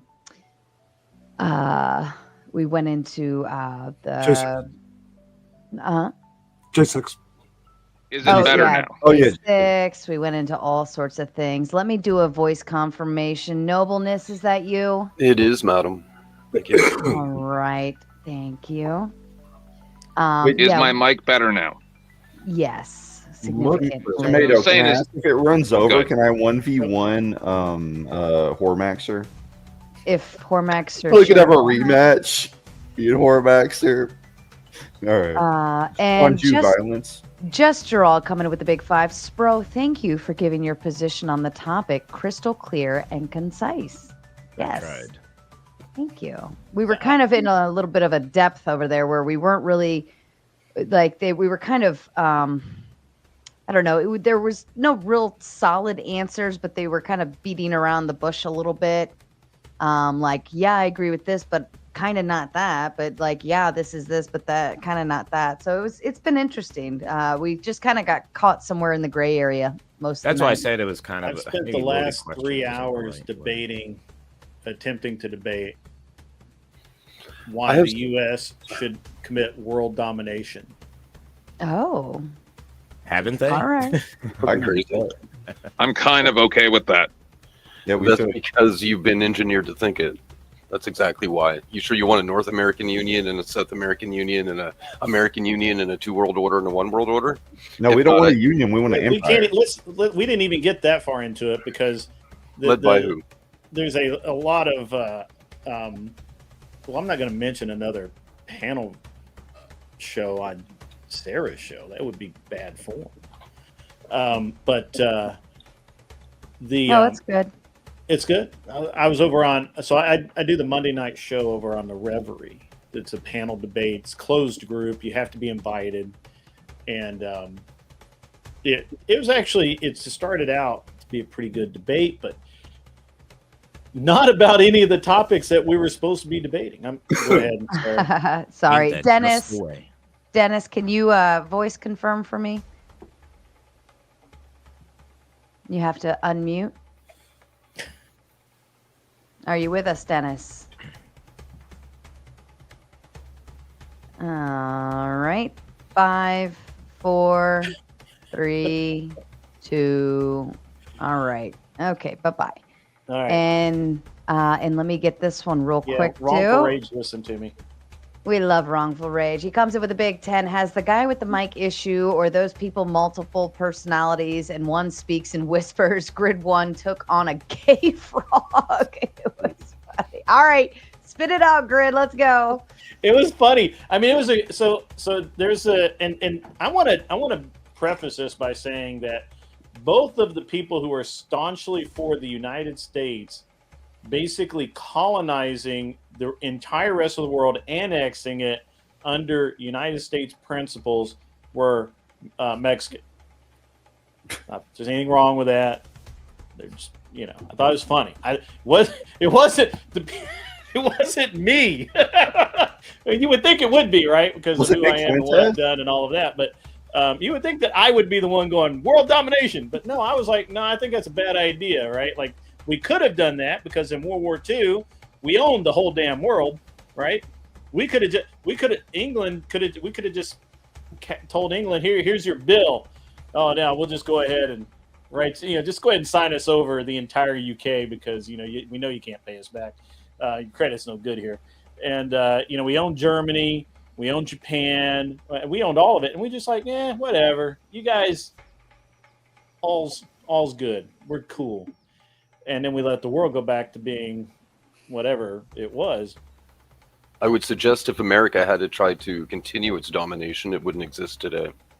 I don't disagree with you, and the reality is that if when we actually look at what it takes to colonize and dominate a society, especially in the modern world, it would be actually impossible, right? Like it's the amount of money, time, resources, and dead people that it would take to do that is off the charts. And so, but what they were talking about is that since and you can tell these are like morons that they probably never had a real job and they've never actually had to work out in the sun or anything like that. So, because their idea is that because of technology, we can now we now have a global citizenry, right? Because now people in America can talk to people in Japan, and we're all buddies, we're all friends, and all that. It was just the biggest bunch of garbage I've ever heard in my life. And I'm like, well, yeah, okay, let's just say that we go over and we attempt to colonize Iraq again, right? How's that going to work when literally half the country chants death to America, right? And every time I would every time we would start having an actual rational discussion, they would just spurg out, and I probably sat there in my normal stone face for probably a total of about an hour and 15 minutes. I'm sure somebody had a timer on it. And I let them all talk. And then when I would say, okay, it's my turn, they would spurg out, and then I have to yell over them and embarrass them by calling them, all sorts of random names. You know my technique. It's world famous now. But I just beat them about the head with reality, and then I came over here. That's what I did. Spend my night. And actually, I was in your chat for a long time. It was so boring. It was getting so repetitive. It's so circular. I just came over and hung out in your chat. And I'm like, hey, what's up? That is pretty funny. Yeah. I guess that's the benefit of being able to sit there and chill for a little bit. Yeah. That was a good story, but how do we know what didn't really happen was you lost the debate, rage quit, and came over here and talked about I did get the frog to rage quit. I did get him to rage quit for like 5 minutes. He acted like he had internet. He acted like he had internet issues because he came back, but he was just like gone, and then he was like, "Oh, rage quit," and he was like, "Oh, he came back." Grid, are you picking on frogs now? Look, if you're not going to cam up in a debate or in a debate setting like on this panel right here, you deserve everything I throw your direction because you haven't sacked up enough to go on camera. I smoke too much to go on camera. I don't go on camera. I haven't. Nobody cares if you smoke. Nobody cares if you drink or whatever. But I go. I don't know if you've noticed this, Sarah, but I go extra hard at people who don't cam up or hide their face, like Millionaire Bachelor. One of my biggest problems with Millionaire Bachelor is that he wears a stupid ass mask. You had so much fun with him. I do, and I have a lot of fun with it too. I do. That was your I best do have a lot of fun with it. win ever. That one goes down in history. I don't care who you are. Like, you not only like had excellent points, but you just blew them out of the water. Again, on my channel, my channel is continental. There's no business that gets done there. Everywhere else, it's open season, weapons free, business can be done. Unless I'm asked not to. I have been asked not to on some channels to not be me, and that's okay. Grid 1, can you tell me something explicit?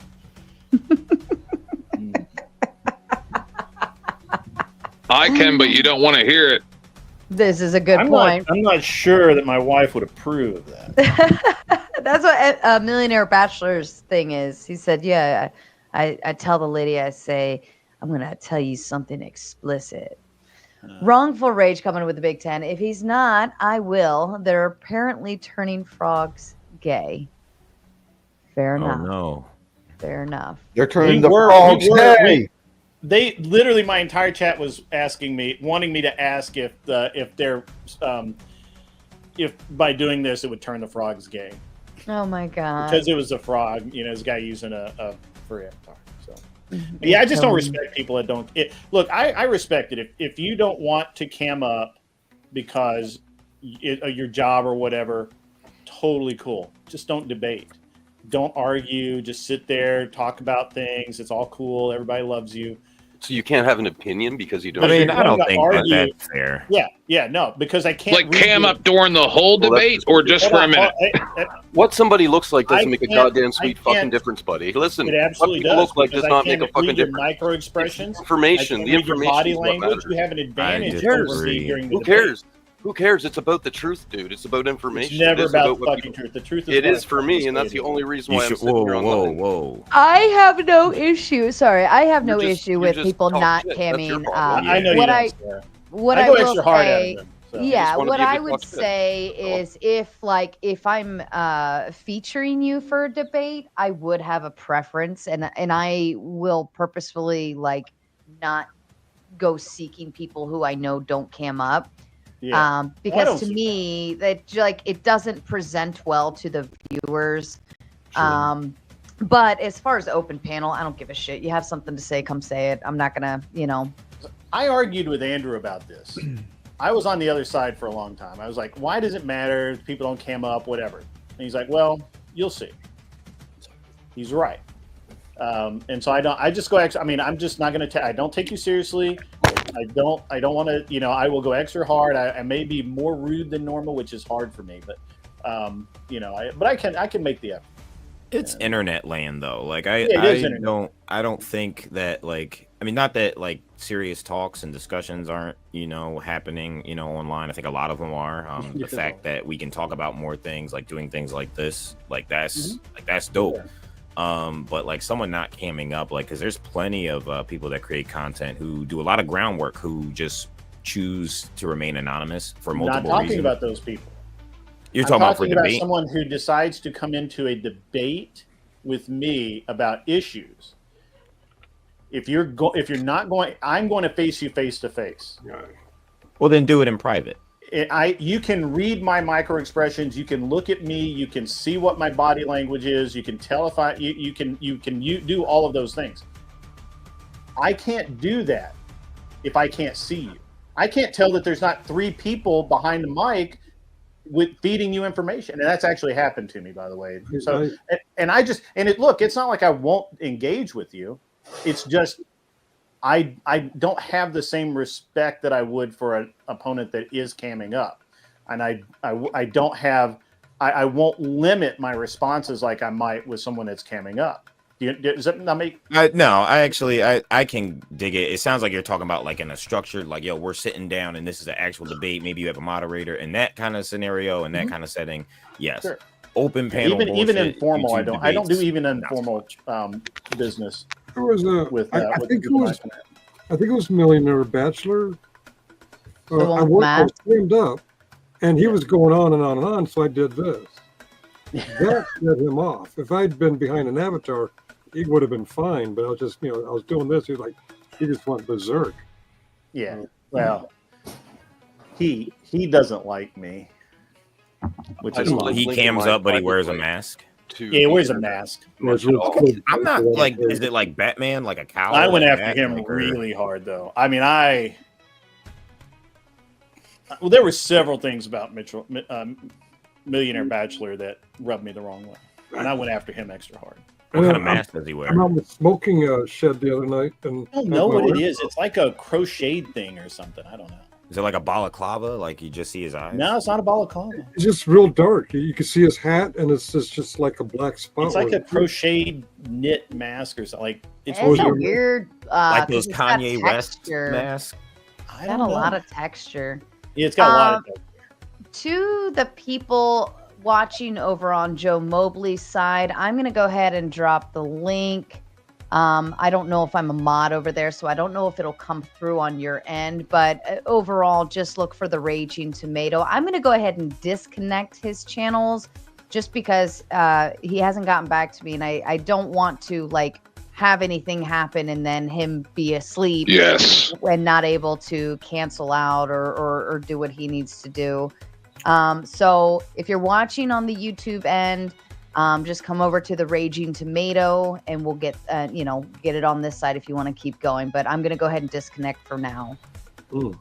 All right. That is done. And then shout out to Pass coming in with the big 5. Great vibes, great conversations, great stream. Hashtag real one. Thank you, Pass. And then Nephilim coming in with the big 2.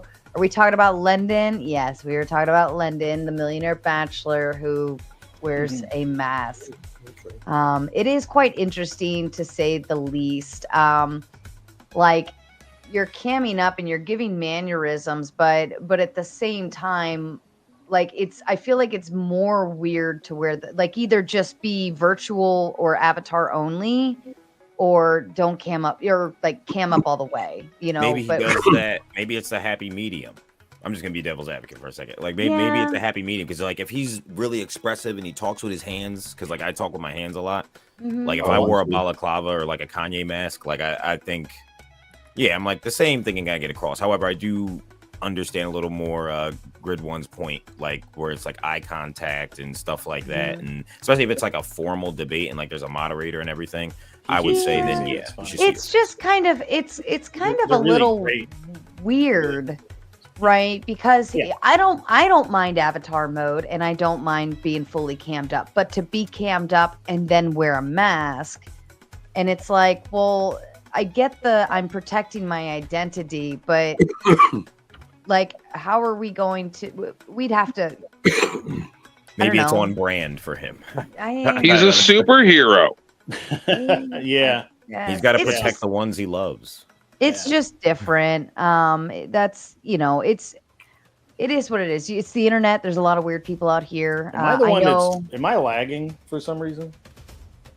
I mean, everything's fine on my end. Oh, okay. I must be lagging. I may have too much open. Give me 1 sec. Let me Sure. close some things down. But for Millionaire Bachelor, it was just like I know another guy called Mr. Slave who also wears a God. mask. Oh, look, even Wrongful Rage God. knows it. Oh, Jesus Christ. Coming in with the Big Ten, never show up to a debate in a gimp suit, asked Mr. Slave. Yes. And he was being walked around on a leash as well by his like dominatrix and wearing a ski mask. It was very weird, but it made for great content, right? That's But- fancy. Yeah. But, to me, it's like if you're so afraid of being on the internet and people seeing your face, then maybe you should consider why you're trying to be on the internet anyways. Well, he You just know? wanted to be in a gimp. Well, that's actually a with really good mask point. and everything because he was a sub slave. Mm-hmm. That's right. He wasn't trying to hide his identity. He was just a slave. Mr. Slave?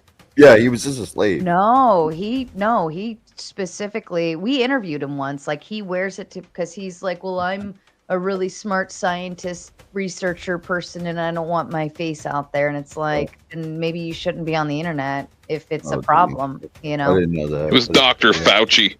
Oh my god. That would be No, it's that would be not- funny. Yo, That Fauci would be funny. exposed. Fauci Yeah. exposed, bro. Mr. Slave's an odd one. He's fun, but he's an odd one. Call me a prude, but I had to Google. Was he wearing 3 masks? Oh goodness. Oh goodness. Truth be Right. told, when I first came on the internet, we were talking crazy shit. So I can't attach that to my personal life. Like it was nothing but like reality, some religious stuff, spiritual stuff, just crazy ass shit. Like I can't go to a job and have them Google me and be like, dude, you're crazy. Right? It's just not accepted in society. But when you're Mhm. looking for the truth, well, the truth is we don't even understand reality at all. You start researching Truth. and particle physics and they don't have an effing clue is what it boils Did down you to. see the Rogan episode where they mapped the I can't remember what it was they mapped, but and it looked like yin yang? No. What did they map? So I can't the like positron. I can't remember exactly. Some type of particle or something like that. You can Google it real quick. And he was talking about it, and they showed representation of it, and it looked exactly like the yin yang symbol in Chinese mythology. Right. And I So gotta give does credit- that? Sorry. No, my bad. You finished. No, just saying. Does that show? See, because I believe something more along the lines of like thinking of Battlestar Galactica's. So where it's quite likely that our species could have come here from another planet, because that's what happened at the end of Battlestar Galactica. Yeah. They landed on Earth, New Earth, and then they bred with the indigenous species, and that was 500,000 years ago or whatever. Ancient and, aliens. well, it's just what if, like Randall Carlson and many people have theorized, that 50, 100, 250,000 years ago, we had an advanced civilization that was as advanced or more advanced than it is right now. And what if Yang is them trying to pass on that knowledge from 250,000 years ago, and now they've mapped it and it looks exactly like that, and it just, the more evidence that comes out over the years leads to the conclusion that there very well could have been other civilizations before that were as advanced or more advanced. When I get into the general and yin yang is like the duality concept, and to me that's a scam. There's no such thing. You don't have to have duality. I understand, but that new particle. What if that's what we've translated it to? I'll find out what it is. Go ahead. Yeah, Can I ask the person who was talking, like, what proof is there, like, that 50,000 years ago we had advanced technology more than it is today? 50,000. Like, what proof is there that there was advanced technology back then? Silvar Ogre wants to know if their wait time is up. I think they probably, because you have to subscribe to be able to chat, and it's a 10-minute waiting period. So that's what I derive it as. So it was representation of two entangled light particles in real time. What does that mean? What is two entangled light particles? Does anyone know what that means? Okay, the reconstruction of a holographic image of two entangled protons. Image credit Nature Photonics, Ziet, and scientists have used a first-of-its-kind technique to visualize two entangled light particles in real time, making them appear as a stunning quantum yin-yang symbol. Oh, I see. That hurts my brain. Does anyone know what that That's means? a happy coincidence, I guess, if I understood that correctly. I don't think I would argue that it doesn't mean anything, in my opinion. Yeah, it doesn't mean anything. It's just a bunch of words. It's just like a jumble of like scientific psychobabble or whatever. Well, the yin yang symbol includes a little bit of white in the black and a little bit of black in the white, right? Yeah. And I don't think the two particles Or a balance between light and dark. Yeah. I mean, you could symbol of balance. Yeah. Oh, Sara, you know what he was saying? Or please explain. I just Please know what a explain he was yin saying. and a yang is. That's all. No, not about that. Please explain the full details of what he was saying. I don't know. It's not my. You talking about me? They somehow managed to image two entangled photons, apparently somehow, and it looks kind of like the yin yang. First I heard of it, honestly. For those of you like Again, Stargate, that's I neat, feel I like guess. I feel like that one That's a character good style. in That's a good MacGyver, when they're trying to explain something to him scientifically, he's just got that weird look on his face. Yeah, incoming. I feel like him right now. I have no idea what this. No, I like to think that, there is a creator. Well, I think there has to be something, and you can create without destruction. Evil is destruction. You don't need destruction in order to have creation. It's not a duality reality. On the worldly level, they're about the balance. That's noteworthy. Try to be balanced with it if you're stuck with all the shit. But not in the greater way. I agree with that. Fabio, my favorite simp of all of them. I thought I was your. Oh wait, no, I've been here for like a week, so I understand. Comes in with the big five. Sarah always has the best panels and the best smile. I would trust you with my heart. Thank Let's you, go, son. baby girl. Now, chat, call out the simp. Light him up. I agree with nobleness. I think it's very Let's apparent go, and baby obvious girl. that intelligent design is like the only thing that makes sense as far as I guess human life, science, everything, particles. And to take the science level, like everything came from nothing, or everything's random and came from nothing, is such an absurd leap. Yeah, it's retarded. That doesn't make sense. When people say that, I'm like, how do you come to that? I always it's like this thing that my brother did one time. He was debating this guy about it. Like this is years ago, just sitting around dicking around. And he's like, all right. He's like, look at the table, right? There's a bare table. He said, now close your eyes. Close his eyes. My brother put a bag of Cheetos on the table. He's like, now open your eyes. He's like, now, does it make more sense that the bag of Cheetos just appeared out of nowhere, or that I put them there? And the guy got mad and left. Rage quit in person. The reality bites. I never understood that. Everything's from nothing. Stupid. This is true. Let me fix fix that. All right, Finkel coming in with a big 10. He says, this is a no simp zone. Simps will be punished severely. Yeah, simps. Yes. And in order to simp, you at least have to send money so that you at least it balances the equation, right? Because you're going to get called out in chat, but then you're going to make me a happy girl, so then I won't get mad. And wrongful rage coming in with a big 20. The clock found in the sea. The gears are dated at some time in the BC era. However, seawater ages objects. So reading my lack authenticity. So reading my lack of may lack authentic. Thank you. That hurt my brain. So reading may lack authenticity. So that reference may be wrong, although recycled society theory. Ooh. Yes. All right. That was one of the pieces. I was just waiting for an opportunity to. Someone said, "Where's the evidence?" Well, that's one piece. Also, nobody can explain how the pyramids were built. There's new evidence that people. We can explain how they were built. We can't explain how they were built in such a short period of time. So that's no at all. Things. No, you're wrong. We know exactly how the mechanics don't work.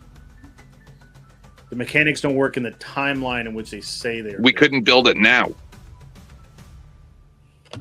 You sure? Yes, because we don't have 100 years to build them. Even in 100 years, we couldn't build it. Sure, we could. Never.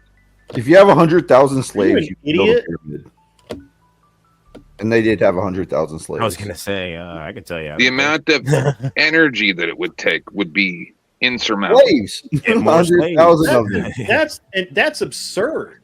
If you're going to make an argument, have you seen the biggest blocks that they have moved and built with? Yeah, I have. In modern history in the last 100 years. There was a guy in England that proved that by himself, using materials from that age, he could move those blocks. Please, sir, stop speaking unless you have either you can not true. Facts. It's not true. All right. Google is your friend. Look it up. I've already looked into that. They haven't looked it up. You're talking about I certainly have. blocks or other blocks. The blocks that built the pyramids. Yeah, they're much The smaller. pyramids is a matter of time. They can't understand how they could have built it in as short a time as it claims to have been built. They absolutely know how it was built. Stonehenge, they kind of have some ideas, but maybe I don't know. I think Stonehenge can be explained in a couple of different ways. I'm not an archaeologist, but the pyramids have absolutely been explained, sir. 100%. Except for the timeline. Well, people accuse me of being old, but I don't know I wasn't there. Yeah, me neither. Me neither. I wasn't there. I mean, I know the beard's got some gray in it, but I wasn't there. That's why I normally shave. I don't normally let the gray show through, but like a snow day or something. Right. Plumpy comes in with the big 5. Don't forget about going to confession, homies. It washes away your sins. Anyways, much gay love. Thank you, Plumpy. I'm Eastern Orthodox. We don't have confession, so no. I say confession is stupid. Well, no, you should confess, but like Catholic confession confession is stupid. It doesn't. I am Catholic. You confess to Jesus Christ or God. You should not confess to some guy you don't even barely know, probably. Well, I'll disagree. Well, you should. Scripture says that, like, if you're I'm sorry, I got to hit enter. Whoops. You should. Christians should confess their sins to one another. Wait, where's it say in the Bible? Hold on, I can look it up. Because I'm an Orthodox Christian. I can dig it. Where does it say it in there? Because it doesn't say anything to confess your sins. I didn't say that it was a necessary. A person, like it's a healthy. You should talk to Jesus Christ and you should talk to God, but definitely you confess to a person, like a human being. Well, can we make the argument that obviously, like, if someone genuinely believed, the Christian faith, right? Mm-hmm. Absolutely. In their heart, they're grieved over something that they did that they feel like was wrong. yeah, you pray and confess, but could we make the argument that it would be also a healthy practice to like go to one's, brother or sister in Christ and say like, hey, can I talk to you about something? Like, like if I did this thing, and I feel really bad about it. Mobley's in You bed. don't know if they're even worse. You don't know if they're worse than you. Mobley's in bed. No, I'm not saying confess. Like they can't Watching the show. absolve you of your sin, but I think like talking about it and confessing our wrongdoings with one another, just even as a human. I don't even think you have to be Christian, but like I think that those are healthy practices. Wrongful Rage coming in with the Big 10. A whole Buddhist temple is carved out of a mountain as one piece of rock. No joke. Embellishments and all. Lions, elephants, and tigers. That's pretty impressive. That is true, actually. That's impressive. No aliens involved. Look at this guy's witchcraft. Listen, I'm trying to find what they talked about on Rogan a couple months or maybe a year ago. But from what I understand, and as I've been apt to do recently, I like to default the people that do this as a job, right? Because they'll be fact checked by the public. And from what I understand, it was 70 tons was the largest stone used in the pyramids. Mm-hmm. And the largest stone that we've used in modern history was like less than half that size. Mm-hmm. And it took a monumental effort to do it. Well, They this had to guy's close moving down a 20-ton highways. Sir, this guy's moving a 20-ton stone by himself. That 20-ton stone isn't very big compared to many that exist. Maybe not with the pyramids, but other places. 20 on the to planet. 70, that's okay. So it takes 3 people instead of 1. It's the technique, not the effort the human has to put in. Right. Are you not watching him move that with pieces of wood and a fucking pebble? Somehow he lifted it up to get up. Yeah, but not moving it 5,000 miles down a river. Well, sand. Well, like he's yeah, moving a little you did it stone. both, right? I mean, right there. you are looking for something that doesn't exist. This is my problem with a lot of these this nonsense. Little canoes. Oh, look at that guy! What Yeah, is he you doing? see how leverage. What That's is he doing? leverage. That's how leverage works. Guy. 500 miles. Wow. That is It's leverage. physics.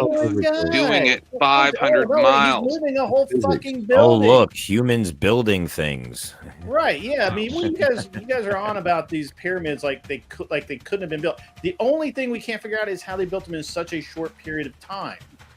That's it. That's the only That's the only riddle we haven't solved. Move a The only stone riddle that is big, how is 500 it- miles. How is it that they were able to place all of the blocks with allowing for a reasonable amount of manpower and time? You know what leverage is? 150 years or something. It's like ridiculous. Like it couldn't have been Leverage. done in the time period that they say. That's how. Nephilim coming in with the big 2. Hancock and Carlson on Rogan, probably. I don't know what that refers to, but I'm sure you guys do. Bong bong. Yeah, he's trying to reference what I'm saying. No, I'm talking about much more recent stuff. Oh. Yeah, this is crazy. But I mean, it is just like basic physics, though. Yeah, it's basic physics. Right, and he's not moving it Yeah, on people said sand that- 500 miles. Yeah, but he moved a building across a field, sir. Yeah, I that's mean, the then Amish. anybody can do that. The Amish Yeah, do the it all the Amish time. do that. That's the point. You keep saying but literally everything you say but to, right there's an example of a single guy doing it. Now 1,000 dudes. Picture 1,000 men working. And not men working 8-hour shifts a day, but men who are working from morning until the dark of night. You realize the pyramids weren't built in like a week, right? Right. That's the It's problem. a That's the long time to build. timeline. The timeline is the problem with. We understand the methods. We understand where they got the stone. We understand how they move things. The problem is is the timeline. They say it was I don't know the ancient Egyptian shit, but my memory is they say it's like 60 years or some shit like that to build a pyramid. But mathematically, it doesn't work out. The number of stones, how they have to move, how we understand that they could move them, and all of that. So either they had massively more people than we know about, or that are recorded, right? Like a massive number of people, like hundreds of thousands, not thousands, but hundreds of thousands, moving these pyramids. Either it's hundreds of thousands of people, or the way they kept time is we don't understand how they kept time, and it really was 150 years or whatever it is to build one of those fucking things. Yeah. All coming with a big 5. Throw enough human labor at anything and it'll get done quick. That's a good point. Right. Yeah, that's the thing, that we don't understand how they were able to throw that much labor at it in that period of time. Interesting. And then Noble, you just sent one too. Yeah, they're the largest stones that people are looking at. And I was never saying it was aliens. I'm saying that it's possible that the pyramids are much older than we think. You That's said all I that was we trying to say. couldn't do it today, and we absolutely fucking could. We just don't. No. We wouldn't. We would not put 100,000 people on the job. We just wouldn't. I don't think we could do it in even close to the amount of time that they did it. Sure, that's the problem. That's the one problem we can't work out. Right. So I say that it's just like how they're figuring out that it's quite possible that the Sphinx could be 12,000 or more years old. It's very possible that if, like they say, there was another outer coating on parts of the pyramids, maybe it's 50,000 years old. Some of them. Right. So you don't think it's an alien? What would you suggest built the Sphinx? Advanced ancient societies that were wiped out by huge natural disasters. Okay. I don't know. I think several societies built the Sphinx. I think that it probably started out as some pagan thing, and then they got killed off, and whatever king took over said, you know what, I'm gonna take over this half-assed monument and build it the way I want it, and then somebody else came along and or whatever. I think the Sphinx is another one that, if you just do the math on it, it would take like 500 years or some shit to build. Like it's massive. It's truly massive. And again, it's one of those things that we can understand how it works. We just don't. It's the timeline that's always a problem, and it's just how many people did they really have working on it, right? How many did they work 3 shifts a day, right? Did they? I don't know. I don't know how I don't know. I wasn't there. Well, let's go ahead and hit play and see what this says. I'm not saying it was aliens, but it was aliens. Clover Tech's half drunk and coming in. Okay, here we go. So the trilithon stones, 3 stones, 900 tons apiece, or 800 metric tons. This is it, yeah. And they were moved a half a mile from the quarry. They were lifted and stacked approximately 30 feet off the ground. And when I say stacked, they were perfectly lined up. This is at the quarry, which is a half mile away. This is where all the stones originate from. And this one right here is what's called the Stone of the Pregnant Woman. It is 1,200 tons. As you can see, it's 14 feet tall. So with those trilithon stones I was showing you a moment ago, the only difference is that this one's 68 feet long. It's virtually the same size, except for just a few feet shorter, but it's the same height. 1,200 tons. Insane. Right. So they moved 1,800,000 pounds a half a mile. 3 of them. And that doesn't include the 2 dozen that are 350 tons apiece. That doesn't include the 9 that are 600 tons apiece, or somehow a side note to the trilithon stones. Baalbek has the largest stones that were ever quarried in human history, the largest stones that were lifted, stacked, and transported in human history, and the largest stone columns in all of classical history. And we're talking... Wow. 900 tons. Yeah, not 20. You don't just push that, to get a little. That's what I mean. How big was your lever?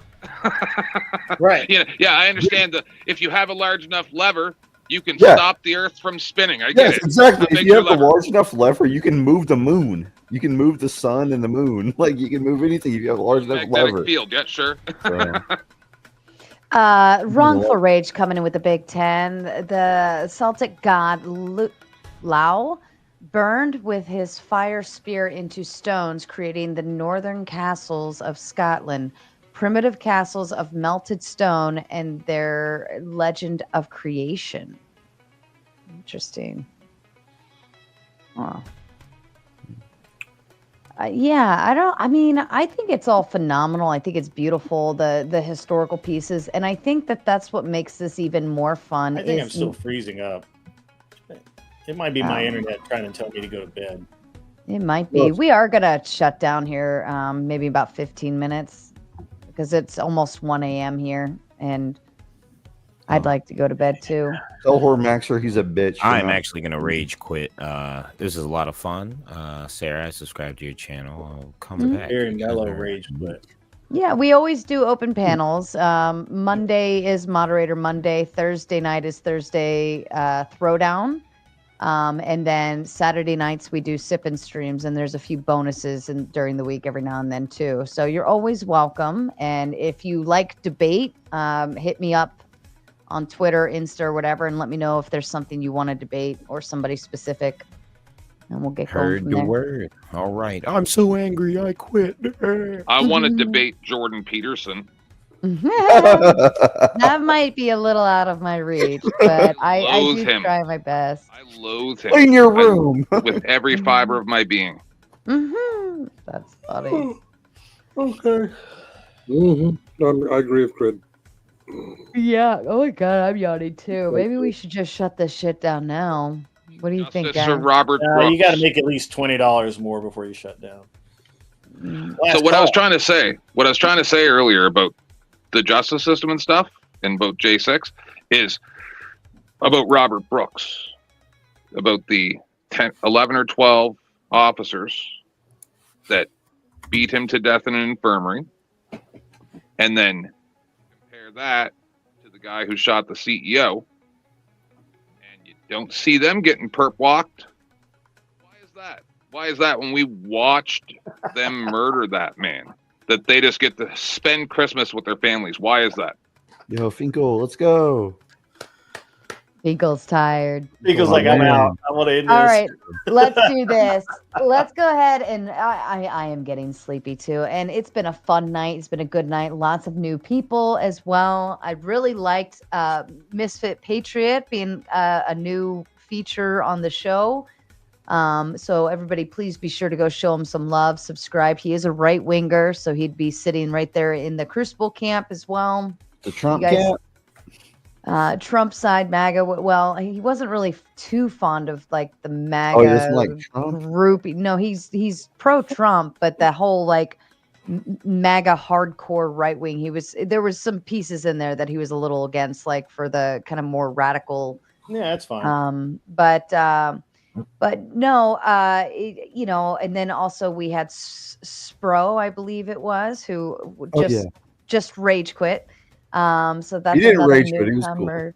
He was being He went to funny, sleep. but- He went to sleep. It's late. It's late. and it is late. And Radical Coder made his way to the panel. We haven't seen him in a long time. And then also Nobleness D is here as well.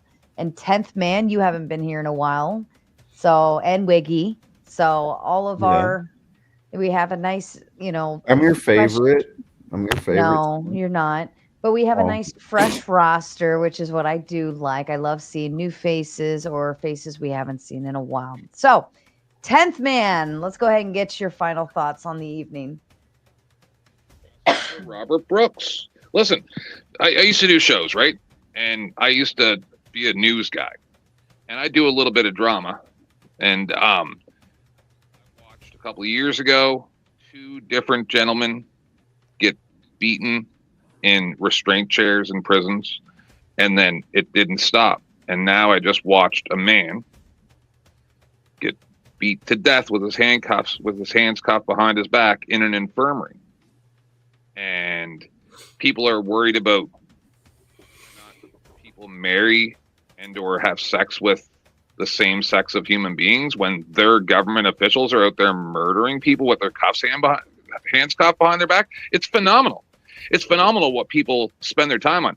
And that's why I don't really like doing shows, because not to sound like, a jerk or nothing, but I just don't think that most people are smart enough to have these conversations. That's fair. Wiggy, to you. Oh, sorry.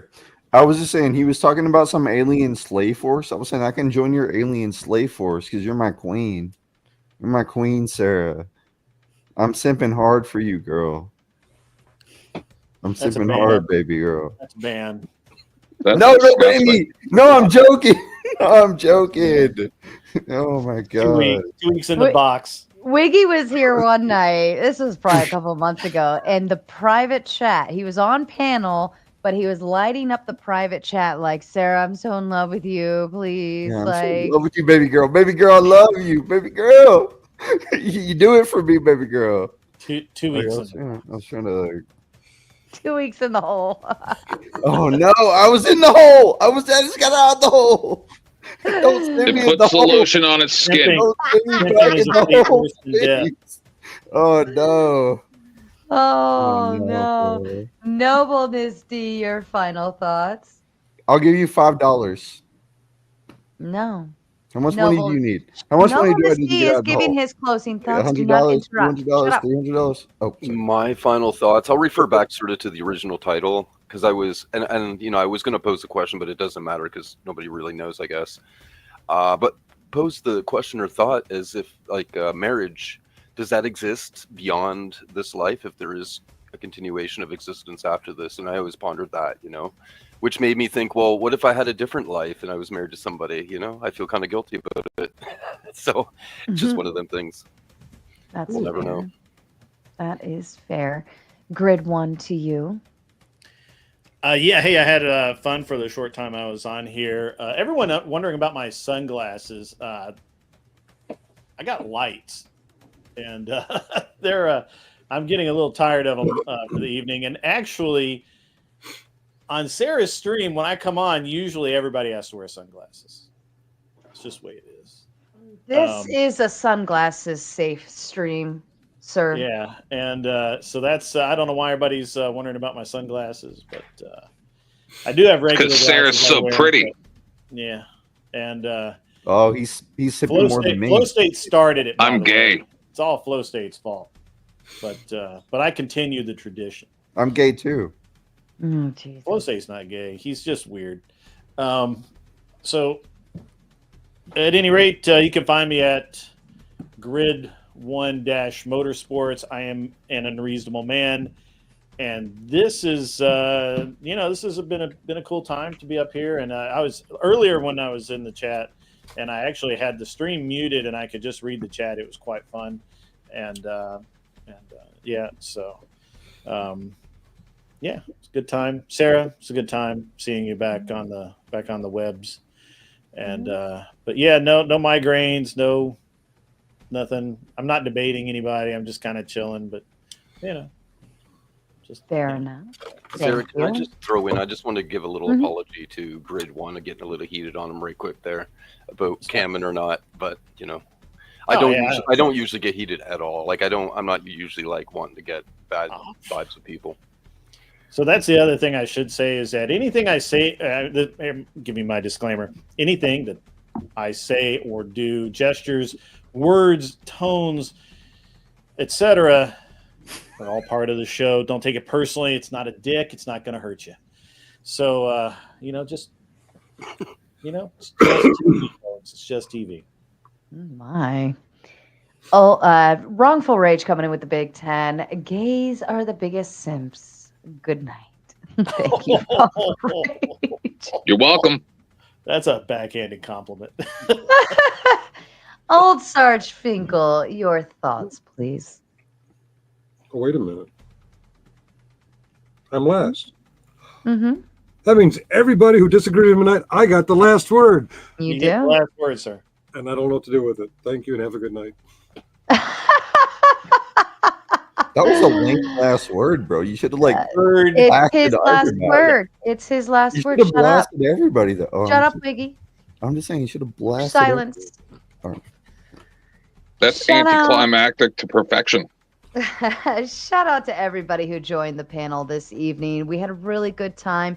Interesting debate, definitely in the tone policing category, but I think it made for great conversation. They went all over the place and discovered they actually like each other and nobody's mad. So that made it great.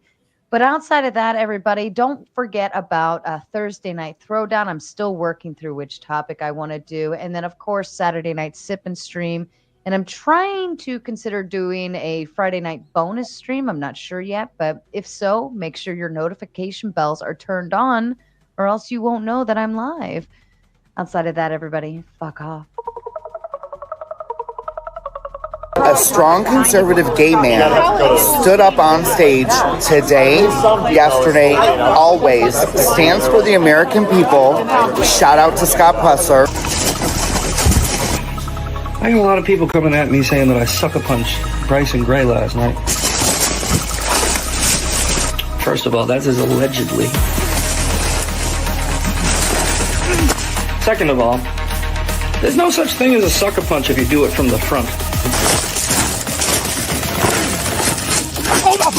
Like, I just knew that that guy was a cunt to a friend of mine. And that brings me to my final point. A lot of people out there are getting really upset with me because I defended my gay friend. Look, this is why I'm not part of the fucking hard right or the fucking America First right. I'm America First, but you motherfuckers have hijacked that slogan and turned it into a fucking excuse to be a bigot to everybody. And I'm just not like that. I mean, I'm more like a moderate. I'm a misfit. Yeah, that's why I named myself like that. I'm not part of your stupid little fucking clique. And I don't care how many followers or how many bots you got. I don't care how many of your supporters you've brainwashed into attacking me. I don't care if you take the account down, mass report me. I just don't give a fuck. I can't be canceled because I work in construction. I'm not doing videos on the internet to please a bunch of clapping seals, you fucking twerp. Hey, hold on. Back to fucking street play.